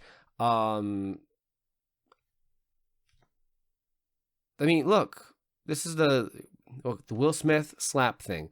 They end the telecast with, oops, it's not the dead guy. It's Anthony Hopkins, who's also not even in the room. Anyway, Questlove, take us out. Bye, guys. We'll see you next year. There's no way. It's not La La Land. It's Moonlight. Hey, Parasite happened. Everything Everywhere All at Once happened. Those are great moments. But then there's also Emilia Perez, which got 13 nominations last year and was going to win everything until Carla Sofia Gascon had her tweets reemerge and were quite hideous and disgusting, and it just destroyed the entire momentum of that movie. And I'm sure they hate her to this day because they so wanted to give that movie Best Picture. That was legit going to happen. That's so funny. And for I think 3 or 4 years in a row, their telecasts averaged 4.5 hours. That's crazy. There's no way. 4.5 hours. With drama of like adding categories, taking away categories, taking categories off of the main telecast. The drama with the hosts. Kevin Hart was hired, then he was fired. Then there were like 3 or 4 years with no hosts. That. Then Jimmy Kimmel comes in for 2 years. They finally lucked out last year with Conan O'Brien, who was an amazing host, but like there was just an endless barrage. There was the Oscars So White controversy from 10 years ago. Like there's just so many things that have happened that, to my view, have really been a lot more problematic for the Academy. And that doesn't even touch on the fact that every year when we have the experts, do their podcasts and they inform us of these strange ways of thinking and the practices and the stats of who they choose to nominate and who they choose to exclude. I just was, right before we walked onto this podcast, I was listening to another podcast about like how these people who are very close with some of these Academy voters who are like, yeah, I know that the deadline is like tomorrow, but I still haven't seen Sentimental Value. There's no way. And then another one who was like, legit didn't even know the movie, it was just an accident made by Iranian filmmaker Jafar Banaki, who basically risked getting arrested to make this movie. Had no idea it existed. Just yesterday, I listened to a podcast that said that, the makeup and hairstyling branch, they don't nominate horror films or gore. Documentary branch does not like it when one of the nominees or perceived nominees may be a front runner or it makes money, so they exclude it. The score branch doesn't like scores like Challengers or Morning Supreme, so they exclude it. The costume branch only likes it when they do period piece costumes, not futuristic costumes or like contemporary costumes. Everywhere you look at every branch of this Academy, it is just kind of poison beyond repair. Whereas the Globes, for the most part of their 80+ year history, they didn't even pretend to be all that prestigious. Although I will say, and I have been noticing people say this a lot more in recent years, ever since the rebrand. And look, what happened to the Globes was unfortunate, and a lot of the shit they got was justified, and I think it seemingly has worked out for the better because they've become a lot more of an international critics group. And why while sometimes I still miss the old Globes, especially with the TV winners, because the TV winners have just gotten so boring since the restructuring of it, but they still I feel for the third year in a row have consistently put out the best nominees and the best winners. And they still, for better or worse, create moments on TV that we're going to remember in ways that are befitting of the Globes. The Globes are not the Oscars, so it's not supposed to be prestigious. It's not supposed to be like all glamorous. They're supposed to be a bit messy. They're supposed to be a bit drunk. They're supposed to be a bit chaotic. Now, the last 2 years, you and I had a lot of notes for them about like the production and the staging of certain, and also the horrible written banter. And I'm happy to say, as somebody that did watch the whole telecast, there were marked areas of improvement. They did away with like having the actors have half of their backs to one side of the arena while they were only facing one side. They were just go to the stage and speak to the front. That's all you got to do. And they did that. So that's number one. Number two, the banter that they gave the actors the last 2 years sucked. This year, it was actually pretty tolerable, and in some instances, it was pretty hilarious. They even let some people go up there and do stand-up. Wanda Sykes was basically saying, if Ricky Gervais wins because he's not here, he'll thank God in the trans community. That was amazing. That's so funny. Judd Apatow rubbed people the wrong way because he did a stupid thing where he was like, he had Best Director, and he made a joke about like, oh, I can't pronounce this person's name.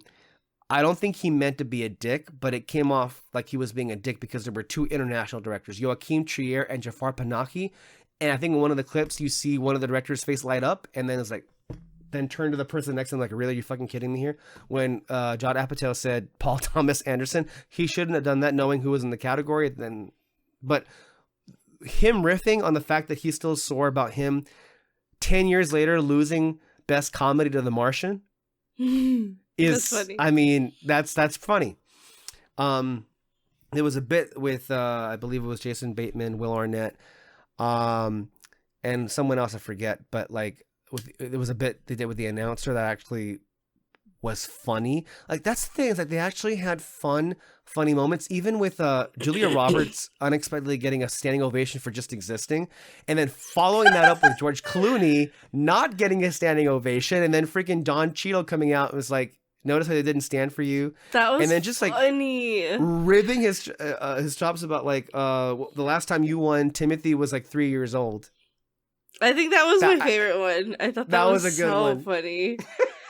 It was so unnecessary too. It's like, why are we gonna pick on George Clooney for no reason? Yeah, but that shit that to me is a classic Globes moment. Mm-hmm. That's what you watch the Globes for. Is for these things that just happen out of nowhere. And not for nothing, Nikki Glaser once again proved that she's kind of the perfect person to do this show, because she has, what makes her different from Ricky is she actually likes the people in the room, and she takes it to a point she just has some, really good zingers in there, but she always brings it back as, well, I'm a big fan of you. I really, don't mean to offend you. There were some fun moments when she was playing around with that. Like she did the typical Leo, only dates younger women joke, but then she like brought it back to like, there's nothing else. I looked. We don't know anything about you. Can you please open up? He's like 52 years old and we still don't know much about him. So that was fun. But she got it off rolling with like, let's start the bidding for WB at $5, or what was it? I like that she's not scared to call them out, but no, like not at all. She does it like in a tasteful way. Like yes, that's a great way of putting it. Like the Epstein list joke, which really got them to like go.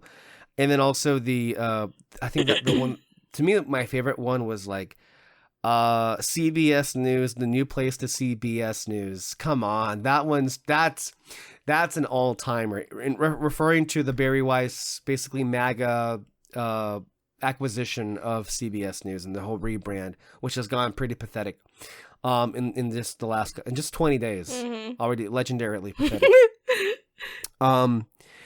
Even how she wrapped up the monologue where, she pointed out only things a film nerd would point out. And I think that's what kind of makes me be on her side when she's like, Guillermo del Toro, keep making weird monster sex movies. James Cameron, keep making weird monster sex movies. Yorgos Lanthimos and Emma Stone, keep making movies together. I mean, she genuinely likes this stuff, and she's very knowledgeable about this stuff, which makes her, I think, a very just perfectly capable individual to maneuver a space that isn't all that easy, and very few in the past have succeeded. And so I do hope that she is asked to come back. I can't believe it hasn't been announced yet, but she needs to come back, because I feel like who but her? Yeah. That's just kind of where we're at this point. So from that standpoint, another home run. Here's another miss. that is a repeat of the new CBS era of Golden Globes. They take a lot more time with the new categories. You know, the last 2 years, box office and cinematic achievement, best comedy stand-up, and now best podcast. And I'm like, you took off best score from the telecast to do best podcast. Now, mind you, that's bad, but not as bad as the Critics' Choice for, you know, presenting certain things as they cut to commercial or on the red carpet, or not even letting them go up to the stage and accept the reward. Just degree of separation, but just to point that out there for those of you who may not know about that or care, but I just told you. A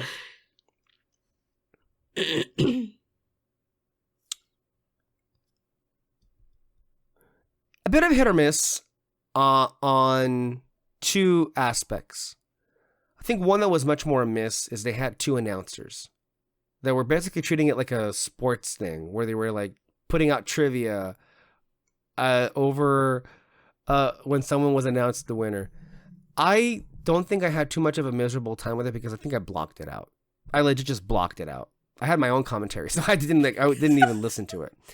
But what was also really interesting is instead of having like the song from the movie that they win for play when they win the award, they just have a random popular I love that song. I don't know. Can I tell you? Keep it forever.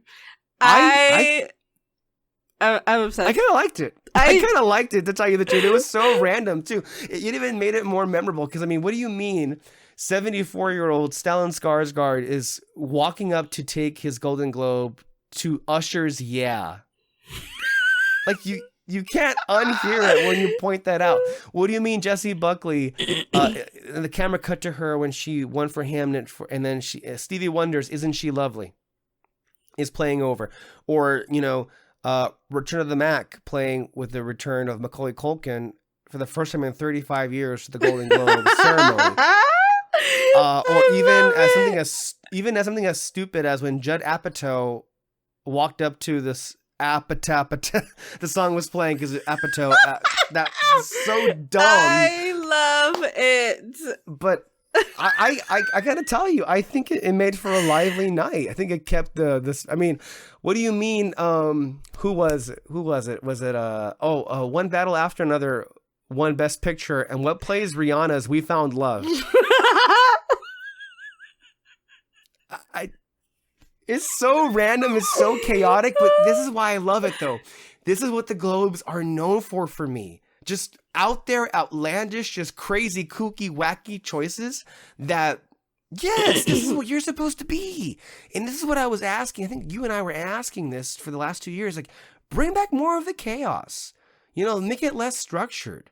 But, like, again, tasteful, because I feel like no structure, you get the Critics' Choice Awards. That was bad, some structure, dude. you get that this. Was bad. Yeah. The Critics' Choice Awards are consistently the most boring award show imaginable, known to man. Just nothing about it is interesting. But the Globes, whenever they happen, that's the official beginning of the award season. So, yeah. I like those choices as well. Now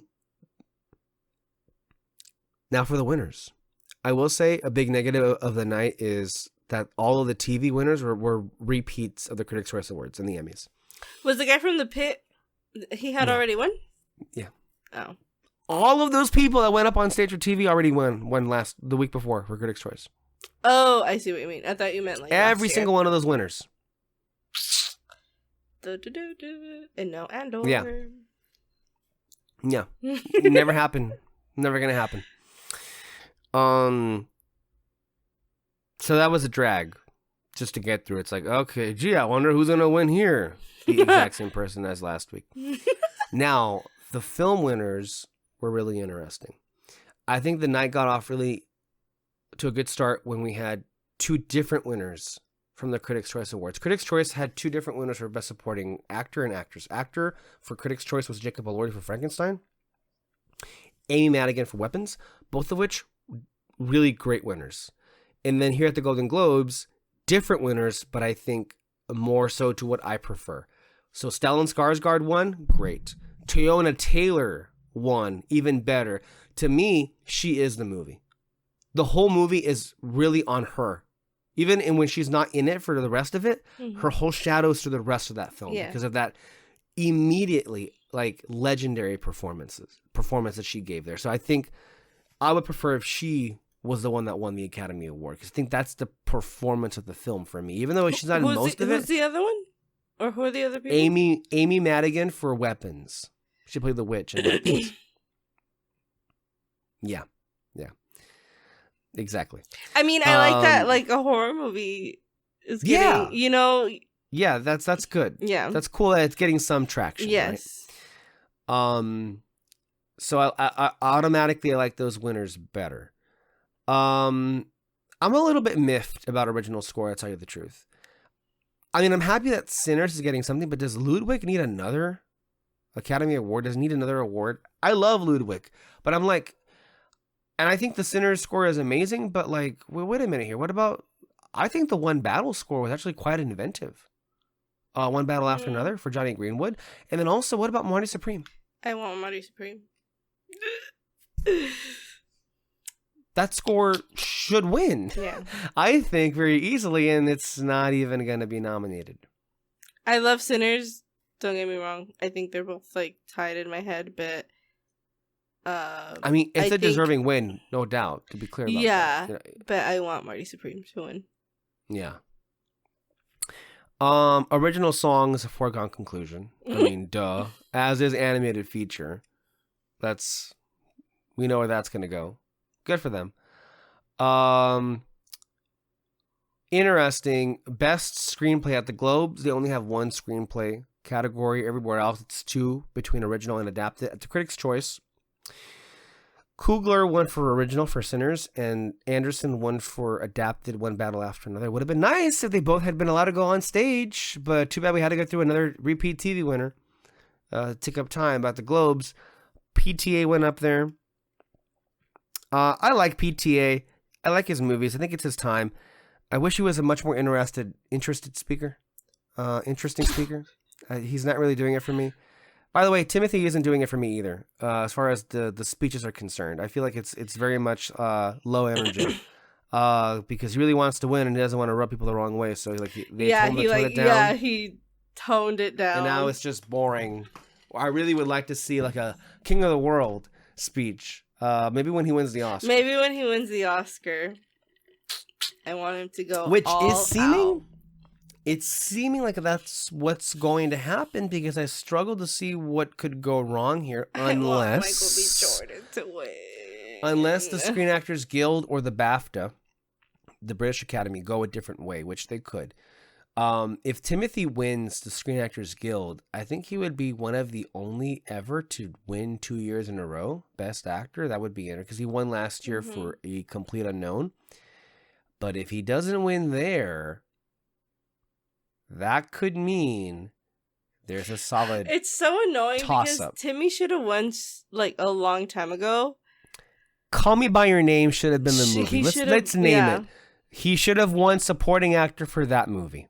I'm so angry that Michael B. Jordan is like most likely not gonna be the one. Michael should have won for Creed. What are you talking about? He's also overdue. Michael was he nominated? I don't think he was. Exactly. And I'm not saying you're wrong, but he's nominated now. He should win now. Timmy should have won a long time ago. How many do you think Sinners is actually going to win? I think at this point, Sinners may only win score, and that's it. That's so annoying. Although that seems wrong though, because it might get as many as 13 nominations. I'm done. So there's that. But yeah, Timothy won, and that was great. But I do feel like, hey, I need some more energy here, man. Who else won? Rose Byrne won for Comedy Best Actress. And then also mentioned that her husband, Bobby Cannavale, is somewhere getting a dragon, a pet dragon. That was weird and funny. Jessie Buckley won for Best Actress Drama. She's going to win. I'm so excited. That one's guaranteed. I think one of the biggest shocks was Hamnet winning Best Picture Drama. Yeah? That one was not expected, and I loved Chloe Zhao's speech. Oh. And I'm happy for her. I think she's deserving, and I do feel bad that there are people that just continue to, like, dismiss her. Mm-hmm. I think she's a terrific director. I mean, she's won Best Director before. Yeah. And I feel like... And to be talked about by one of the greatest directors to ever exist. Yeah, but Steven Spielberg right there. To be talked just to about introduce her. In that way by that person, insane. Yeah. Like, I would just die. I don't know. Yeah. As far as other winners are concerned, there's not many more that stick out to mind at the moment because I think that was pretty much it. International feature went to The Secret Agent, and then Wagner Moura won for Best Actor. I want to say in a drama, I think. I think he won over Michael B. Jordan.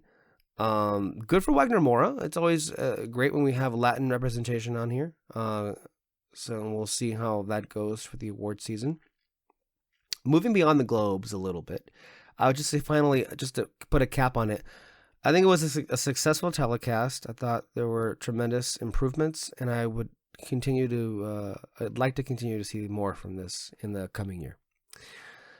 Overall, the award season, with what you were talking about, I'm getting a feeling, and I've been thinking about this for the past couple of days, because the Oscar nominations are coming out tomorrow. And every time that happens, something goes wrong. And here's the thing. The director's branch does not have an amazing track record for nominating people of color or women. Best Director, the 5 slots this year, is very competitive. And the thing that I'm most terrified of is waking up tomorrow and both Chloe Zhao and Coogler missing. Mm-hmm. You knew where I was going with this. Yeah, of course. Who would they be replaced by? So that would be interesting. Let's just say with 5. The ones that would seem like a safe bet. PTA, obviously. White man. PTA, who's gonna win for one battle after another. Joachim Trier, who will be the international slot for sentimental value. The that Begonia would be 2. one. Would he? You think that one would go in there? Begonia. I haven't considered that one. I was thinking more along the lines of Guillermo del Toro. Oh. He's a past winner, past nominee. Maybe he could be that one too. That's already 3 out of 5. I don't think he's gonna get nominated. I think he could easily miss. I'll tell you this. Yeah. I love Guillermo, but I would much rather have Chloe and Ryan. But this is not about us. You forget. Yeah. I don't think that he would Guillermo get nominated. doesn't always get in. Yeah. Guillermo doesn't always get in. He too is prone to missing. Also, not white, so there. Of course, there is what I mean. You can make this up, right? It's just there. Okay, so we've got PTA, Trier. They could do. I guess you could maybe Begonia, although I think that's more on the outside of things. What about?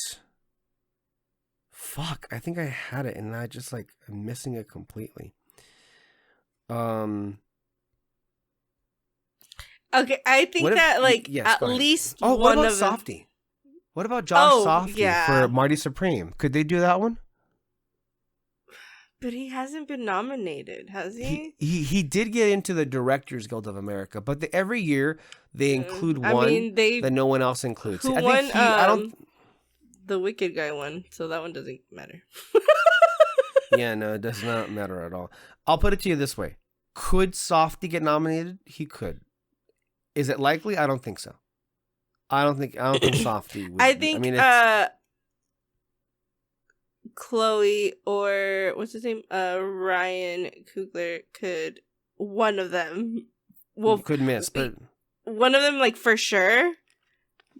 But I don't know who that for last slot would be. I mean, I definitely think that the Begonia guy is gonna get in. PTA. The sentimental value guy. I'm gonna go to variety and let's be boring here.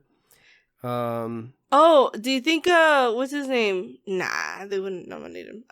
James Cameron. They've nominated him before, but they only nominated him for the first Avatar, not The Way of Water. Mm-mm. And Fire and Ash has not resonated with these people. So here are the odds. PTA, Coogler, Zhao, Guillermo del Toro, and Joachim Trier. I could see those 5 being the 5. But I could also, this is the thing.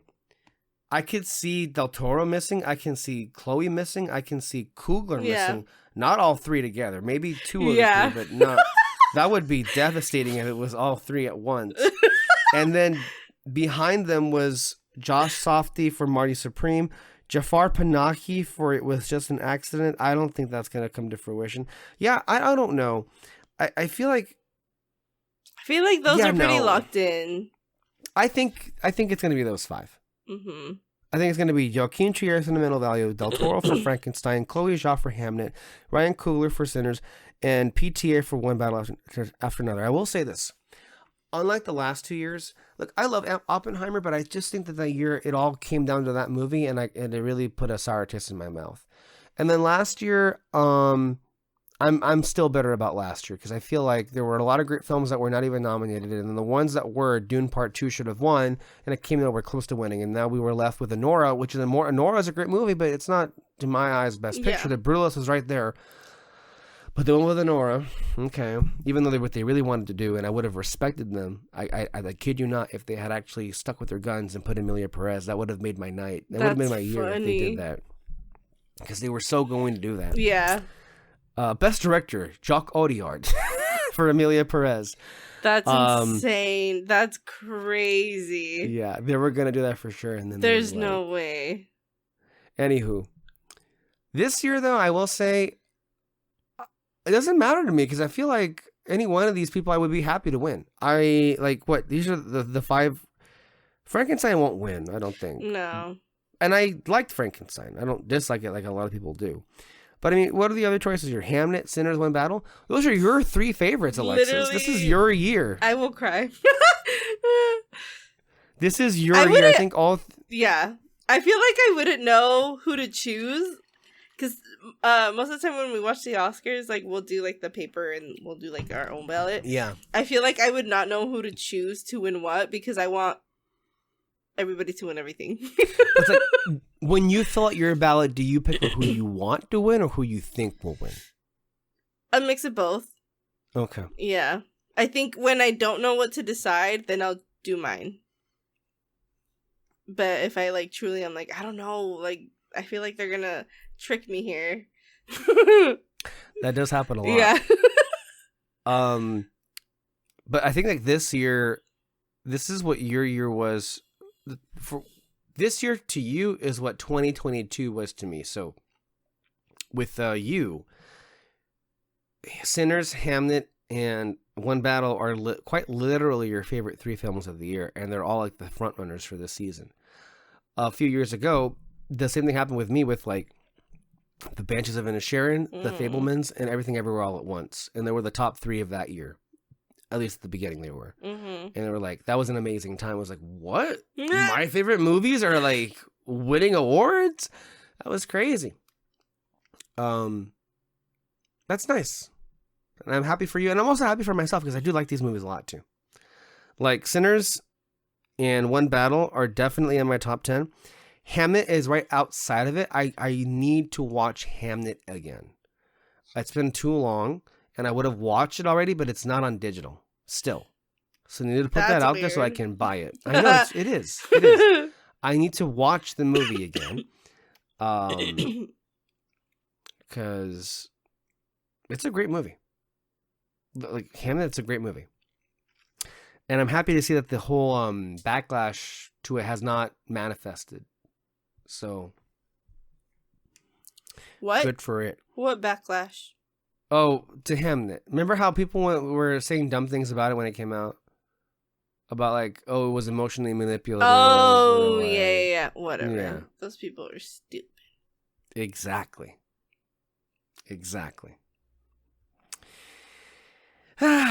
Well, we'll find out. Right? I think the whole theme of this, we'll find out a lot of things tomorrow, won't we? Will we be here next time? We don't know.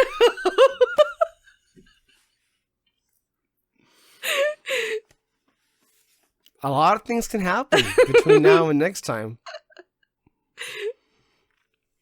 Jesus Christ. Oh well. It's time to go.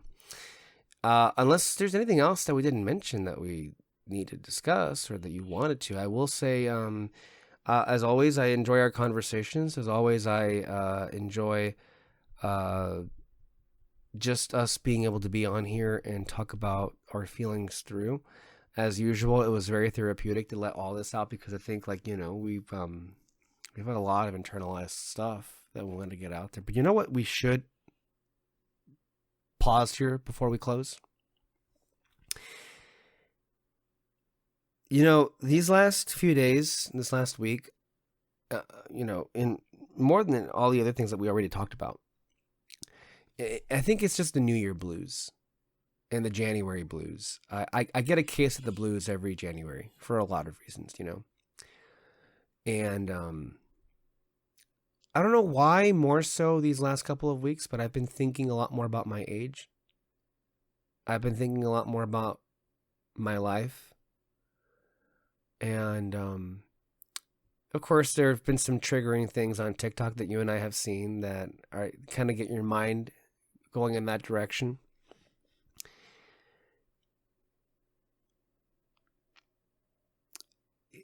It's hard to really explain, and I also have had conversations with people who are a lot younger than me. And, man, it's tough. It's tough because of, like, you feel like you were just there yesterday. Just today I saw footage from a 2006 commercial from Disney Channel, and it looked like it was from the fucking 1980s. And I'm like, what do you mean? I lived that commercial. It did not look nearly as bad back then. Are you telling me that it looked that bad back then? That's not how it was. This is a lie. You lie. But then, there it is, right? High School Musical turns 20 years old. I ended up watching it for the first time in a long time this past weekend. I watch it every New Year's. Do you really? Not every New Year's, but I'll watch clips of it on New Year's.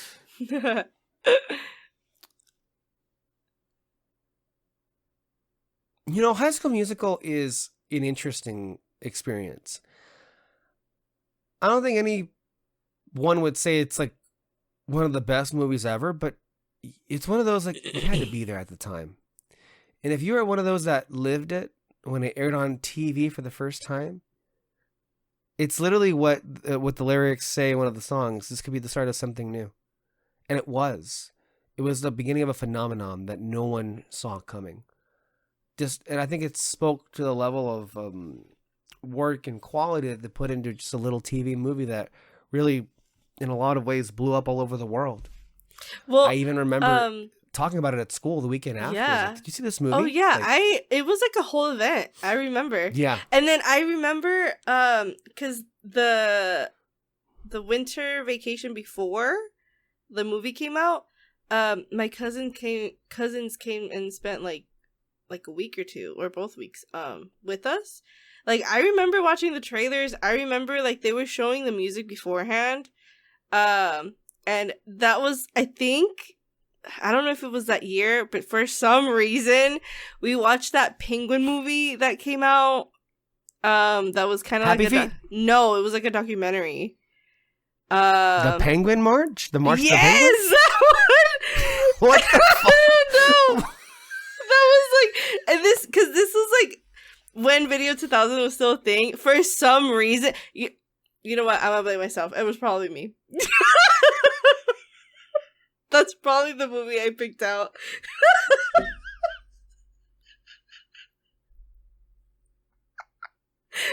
But I remember we were watching it, and then like Oh, I remember now. Yes, we were watching that one, and then, but we started watching it because we had seen House of Wax before, and at that time, I still was like, absolutely not. Like, this is terrifying, and so we started watching like Disney Channel in between. They were showing the trailers and like all the promotion stuff for the movie to come out. Like I remember that so like vividly. And then we watched the Penguin movie. What about those trailers? Because I remember seeing, and that's what ultimately I watched it because I think they were doing a really good job of marketing the music. Mm-hmm. What about those clips spoke to you at the time? If you can reconnect with your 10-year-old self, oh my God. Almost choked. Just we were 10, 20 years ago. I know. I mean, somebody pointed out that High School Musical is what Grace was to our parents, and you know me. I know, but it's not that old. Grease is a lot older than the 80s. I mean, it was the late 70s. So I know, it was literally what Grease was to our parents at the time we were. I'm not here for it.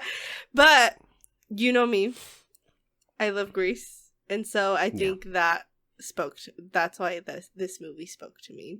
And I always hated when people were like, when the Hairspray movie came out, like the last one that came out, when people were like, this is like the Grease of our generation. Absolutely not. It was always High School Musical. No one talks about Hairspray today. I talk about Hairspray.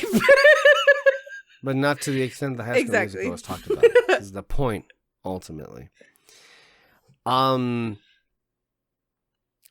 think what was really interesting about the premise of the movie is, I think it pretty universal. I feel like, and it speaks to, I think it spoke to you and I for maybe the same reasons, but also for different reasons.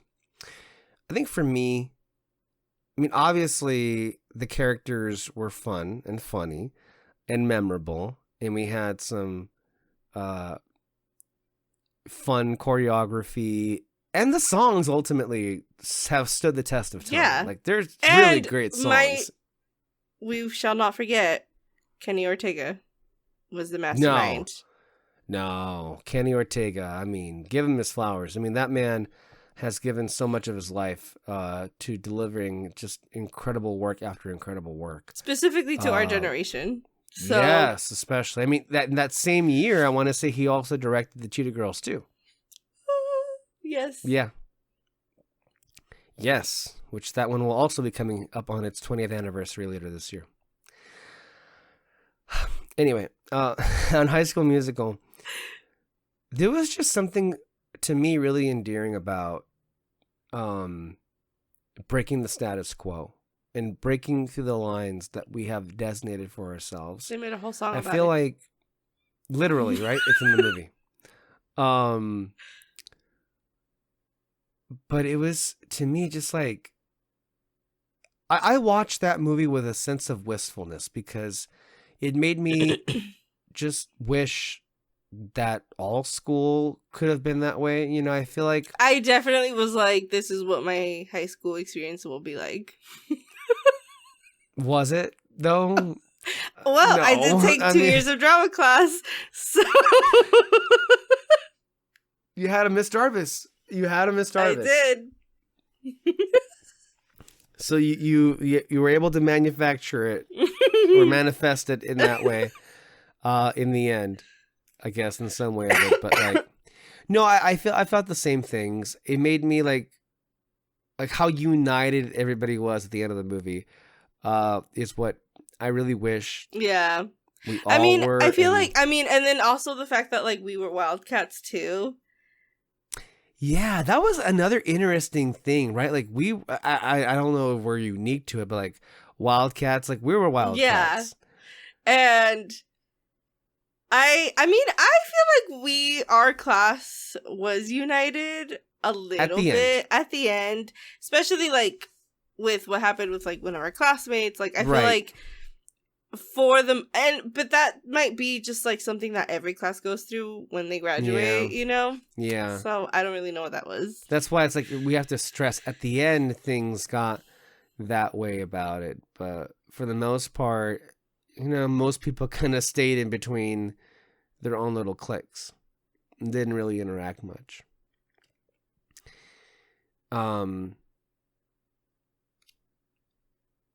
yeah, I really loved that movie when I saw it, and I was like, whoa, this is on a level I didn't think this could be.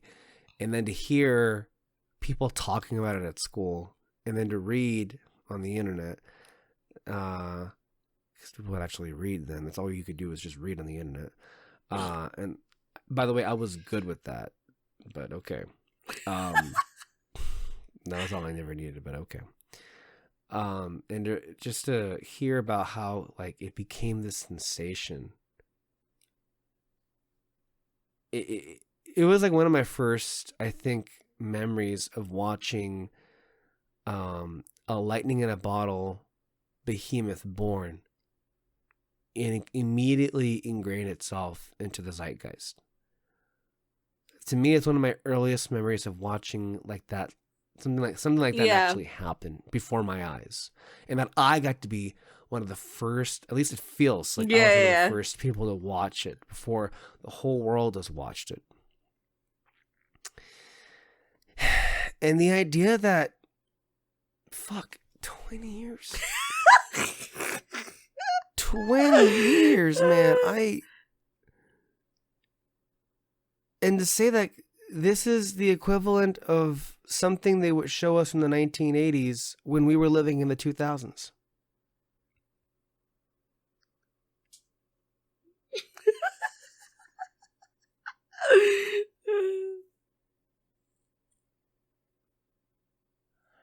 I don't know what to say. I feel disturbed by that. I also feel... No, I feel disturbed. Like, what do you mean that 20 years just went by like that? There are some things from that year that I remember quite vividly, including watching this movie for the first time. And then also watching Hannah Montana for the first time. Mm-hmm. And the Cheetah Girls. That was a huge year for Disney Channel.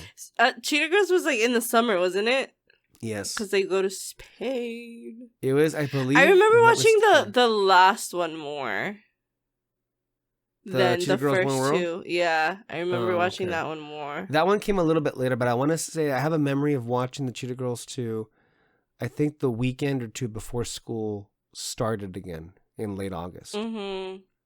Like, I remember it was during the summer, and like the only reason why I got like really excited about the movie was because Belinda was coming out, and I grew up with like watching her stuff when I was little, so I was just like, my worlds are colliding. What do you mean?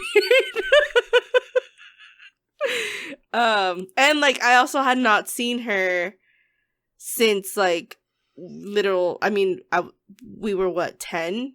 So I was like I was still living in San Diego, and I moved here into the Valley when I was like 7 or 8. So like it had been a hot minute since I had seen her and everything, or in anything, and when they said that she was coming out, I was just like, what do you mean? So that got me like super excited.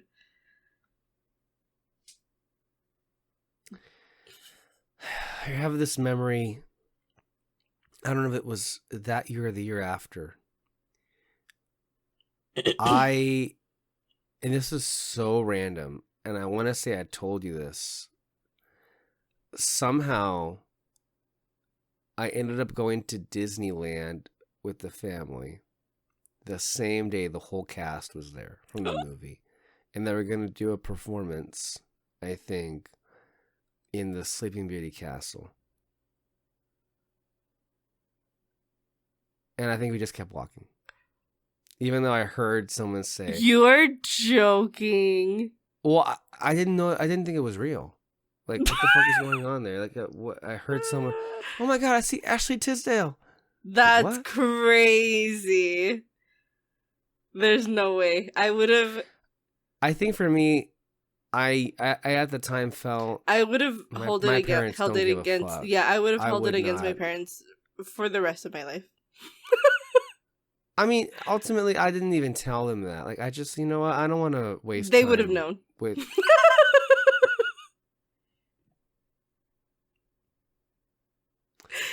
but yeah, I don't even know. I'm sure if I Google it, High School Musical cast at Disneyland, like maybe it'll pop up somewhere. I just The got like a video performance. flashback of me seeing Zachary Levi at Disneyland. Most funny, I think Peter Martinez, you know, his Disneyland celebrity that he saw was Grace Randolph. That would happen. That would be, yeah. That. That's crazy. No, I think I saw Jason Earls one time. He walked past Aww. me. Jason Earls from Hannah Montana, and it was like I've seen a lot of people at Disneyland. It was like one of those. I actually saw what's his name, Corbin Blue one time. Oh, I'm sure I've seen others. I just like not put it together. I mean, you It's always a have to weird follow feeling. the plaids. Every time you see a plaid, you have to Yeah. follow them. That's usually how I. Oh, I guess some people saw JD Vance their last couple of Unfortunate. weeks, right? Yeah. But they were yelling at him, so good. At least they got that off their chest. But yeah, I've seen a few people. I saw Chris Brown. It's kind of scary. I've seen a lot of YouTubers. Yeah, I have to. Yeah, I've seen all of like the Disney YouTubers, but like outside of Disney YouTubers, I've seen a lot of people. What else I've seen? I saw. Did you ever watch Heroes? The TV show. I saw an actor from that movie. He actually comes out in Star Wars, but I can't remember what movie. I want to say The Force Awakens, and he's one of the pilots.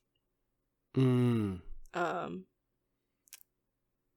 else did I see? I always thought that I was gonna see Lin-Manuel Miranda at Disneyland for some reason. I saw the cast of High School Musical, the musical, the movie. So that kind of counts.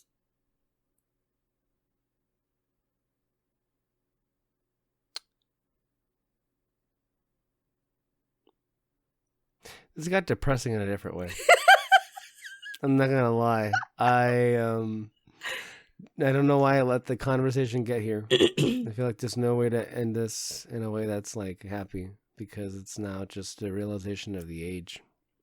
It's okay. You still have the second movie and the third movie. That have not reached 20 years. Well, it's not too far off, is it? I do want to rewatch them too at some point soon, but I don't know. It was just a really weird experience to think that it was 20 years old, but I also had not watched it in such a long time that it was kind of in a way like seeing it for the first time again. In a way, it almost felt like I was revisiting who I was 20 years ago. And it was like catching up with an old friend. Because one of the things that is a reality of aging is, well, in a lot of ways you feel the same and you are the same person. In a lot of ways you're not. And you know a lot more now at 30 years old than you did at 10.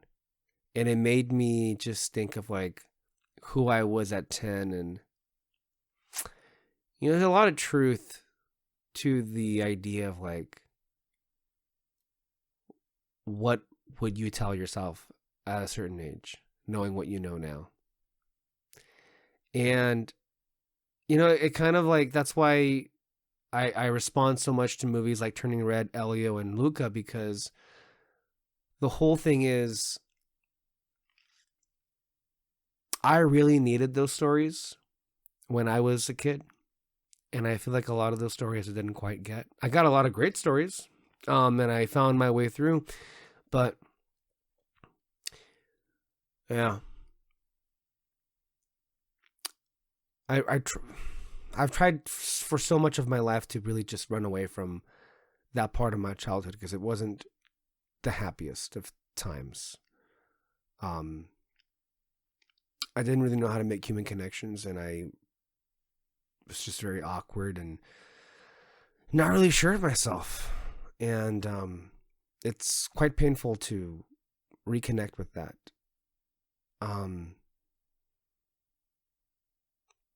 But it also has been very therapeutic as well to kind of like find a sense of reassurance in how much growth has actually occurred. And I think ultimately that's the thing that keeps me going, and I think keeps a lot of us going, is it's great that you're not the same person. Mm-hmm. It's great that you've moved on. It's great that you continue to grow. That's ultimately what we're all going to do. And it's also, don't feel embarrassed that you're thinking about the past. I feel like there is a certain kind of person that thinks about the past all the time in the most superficial of ways, and they trap themselves from growing, and that's very harmful and that's sad. But when I think about the past, I always think of it from the mind frame of like the steps that I took to do certain things, what I would do now, what I know now that I didn't know then. I'm always thinking about not to repeat what happened, but to learn from it. And I think a lot of people fundamentally refuse to engage with that. When they think about the nostalgia trips, they just want the same thing all over again and not, be forced to reckon with what reality and life is today. But I think adulthood is reckoning with the realities of our existence and the fucked up way that this world is. And I'm happy that at least for the 2 hours when I was watching High School Musical, I got to be a 10-year-old me again. Even just for that short bit of time. And in a way, that's kind of like a weird form of time travel. Yeah. And that's why movies are so great. Yes. That's why they're such escapist, like, entertainment. But not just entertainment in the sense of like, oh, you got a rise out of me. It's like, it's a genuine escape to a whole new world of places that you would never imagine yourself to be. Yeah. Alexis? Sorry, that kind of came out of nowhere. I was just like processing all these things out at once. Yeah. No, yeah, I agree. I mean, I feel like last year was like a big year for us because of what was going on, but also just the age that we turned. Yeah. I think for me, like, what's been on my mind is like my parents getting older, which is even more depressing.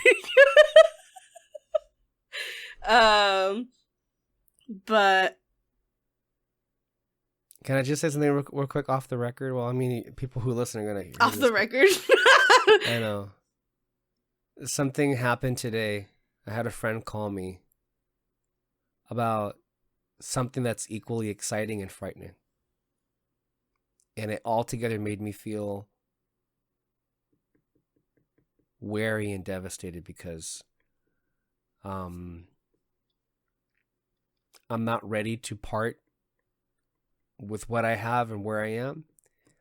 And it made me feel really emotional and really just like, it came out at the end of the day and I was like so thrown by it. Mm-hmm. So I've also been dealing with that today. We're at the point in our lives where serious life changes are about to happen. Mm-hmm. And it's crazy. It's crazy. And it's also not easy. It's not easy. I went to a mentor of mine with this dilemma that I have. And he was like, I don't envy you. You're in quite the pickle, but I am curious to see how this ends up. So there is but nothing bad, by the way. Yeah, I assume it's going to be something good. Yes, like good it's choices. very yes. It's nothing bad. It's just very. It's very. I feel like that's It's so funny because I've been thinking a lot about that right now specifically because there's like just like stuff going on with my family and then stuff going on with me specifically, stuff going on with David specifically, that it's been so strange to like deal with all of this, especially with how the year started with just like everything going on in the background, and like the thing like literally me and David were talking about this yesterday where I was like, it's just been such a strange 3 weeks. Like, I feel like the highest of highs have happened to me and like the lowest of lows. Yes. While also having all of this in the background. Yes. I feel the same way. And like, I don't know how to feel because as soon as I process something, like something else happens. But like half of that is like really good things. And then half of that is like not good things, and then again all while still having this in the background, and it's just like I don't know how to like deal with all of that, and like everything that had happened, like I hadn't even like mentioned it to David, which is like, you know, the person I tell everything, and like that's weird for me because it's, I don't know, I feel like in me talking to him about it, I was like, oh shit, like I was holding all this in. I didn't even realize because I had no time to process anything. So yeah, I don't think that you're alone in feeling that, like just so much is happening, you know? It almost feels like too much is happening at the same time. Yes. You know, I'm about a month removed from ending my term with my previous group, and I miss them dearly. That being said, I really like the new group that I have. There are a few who are like,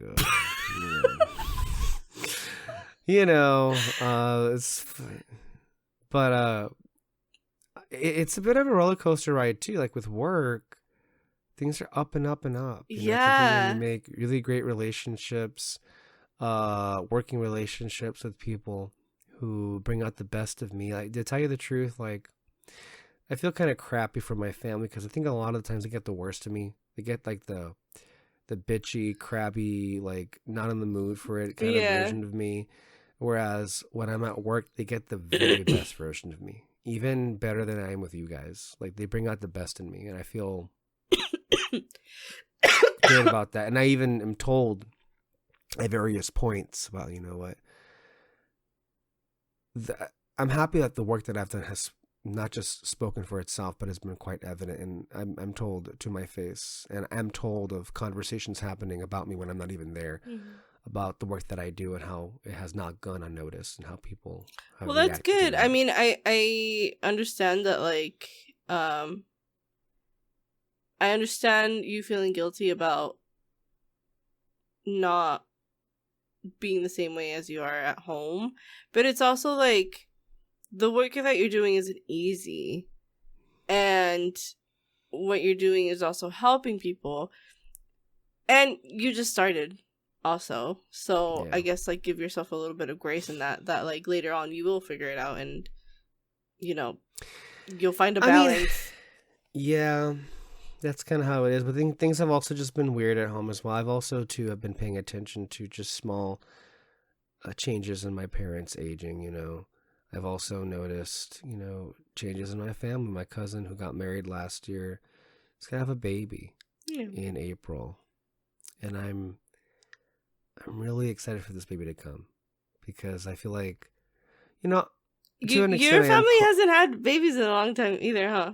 They have, but I'm just not as close with them. That's one of my things that I'm a little bit like sad about, is that in their life as much as I should be, and therefore I'm not close with those children. I'm hopeful this one, you know, like my cousin is we're so close. Like when I called him to congratulate me, wasn't that a slip? To congratulate him for the baby, you know, he told me, it was like, you're gonna be an uncle, and I'm like, don't do that to me. Don't do that to me. It's not. But I'm excited for that. You know, my grandmother's been better. I mean, she's had a really up and down year. She turned 90 in July last year. And as soon as that happened, problems happened with her high blood pressure. She had to go to the hospital for like transfusions, but she got on a medication and she's up and she's much better now. But then, like, I guess she had an anxiety attack this morning because of medication. So and she's fallen like 100 times. Yeah, like it's I saw this video where it was like grandparents when everything in the family is going fine, and it's literally them like jumping off the stairs. Yeah, no. I mean, cognitively, she's all there. Her body's obviously aging, but like, I'm just happy that she's alive. But she's like slowed down significantly because of these health problems. So that's like, I tend to not think about it because I don't want to deal with that right now, or ever really. Mm-hmm. And then out of nowhere, my dad got the family a new dog. Another one? The same one. Huh? A new dog, another one, yeah. Yeah, another one. A new puppy, yeah. But the same type of dog. No. I didn't tell you previously that I got a puppy? No. I just know. Told David. I don't know if you still have that dog that would always bark when somebody would walk in. He passed away last year or the year before. Yeah, he was 18. Yeah. Damn. He was 17 or 18. I think one of the two. That's crazy. Yeah. He lived a long time, and then he, it was 1 week he was here, then he wasn't. Yeah. And that was tough. I understand you lost some dogs too very recently too, so it's tough, obviously. But Dad got us a new one, and without telling any of us, he was going to do that. And wouldn't you know, we're stuck with it. And it's been an interesting time. It's been weird because this new puppy, again, it's like time travel, almost to a T. A lot of the same things the first one you mentioned did when he was a puppy in 2008. It was just like, what the fuck is going on? Why are so many things? First of all, why are so many things happening? And then why are so many things reminding me of like the passage of time? Can't we just like enjoy with what is going on? You know? Anyway. That's life. It's that moment in one battle after another, right? One of the best comedic moments where Leo is just like, he's still on hold for the people to get to him to the rendezvous point, and he says to like Benicio del Toro, life and it's like, that's literally what this show has been about. So yeah, I think that's seemingly the best place to stop the show, because if we keep going, it might get even more depressing, emotional, and revealing. So with that being said, let's not even entertain that. We're going to go ahead and close out our show here. I want to thank you all for watching and listening to Red Spotlight Entertainment, the podcast that brings you everything coming out of the world of movies and more. And as you saw from this episode, a whole lot more than maybe you even cared to know. Or even, I guess, bargain for with what a show like this would do. But we're genuinely just thankful that, you know, the two of us can get on here and discuss these things, because we at least have each other to talk about these things too. Because if we didn't, think a big part of us would go mad if it wasn't for that. And this was the 525th episode of the show. All right, guys, stay under our red spotlight for more content and more, and we will see you next time. Bye-bye. Bye.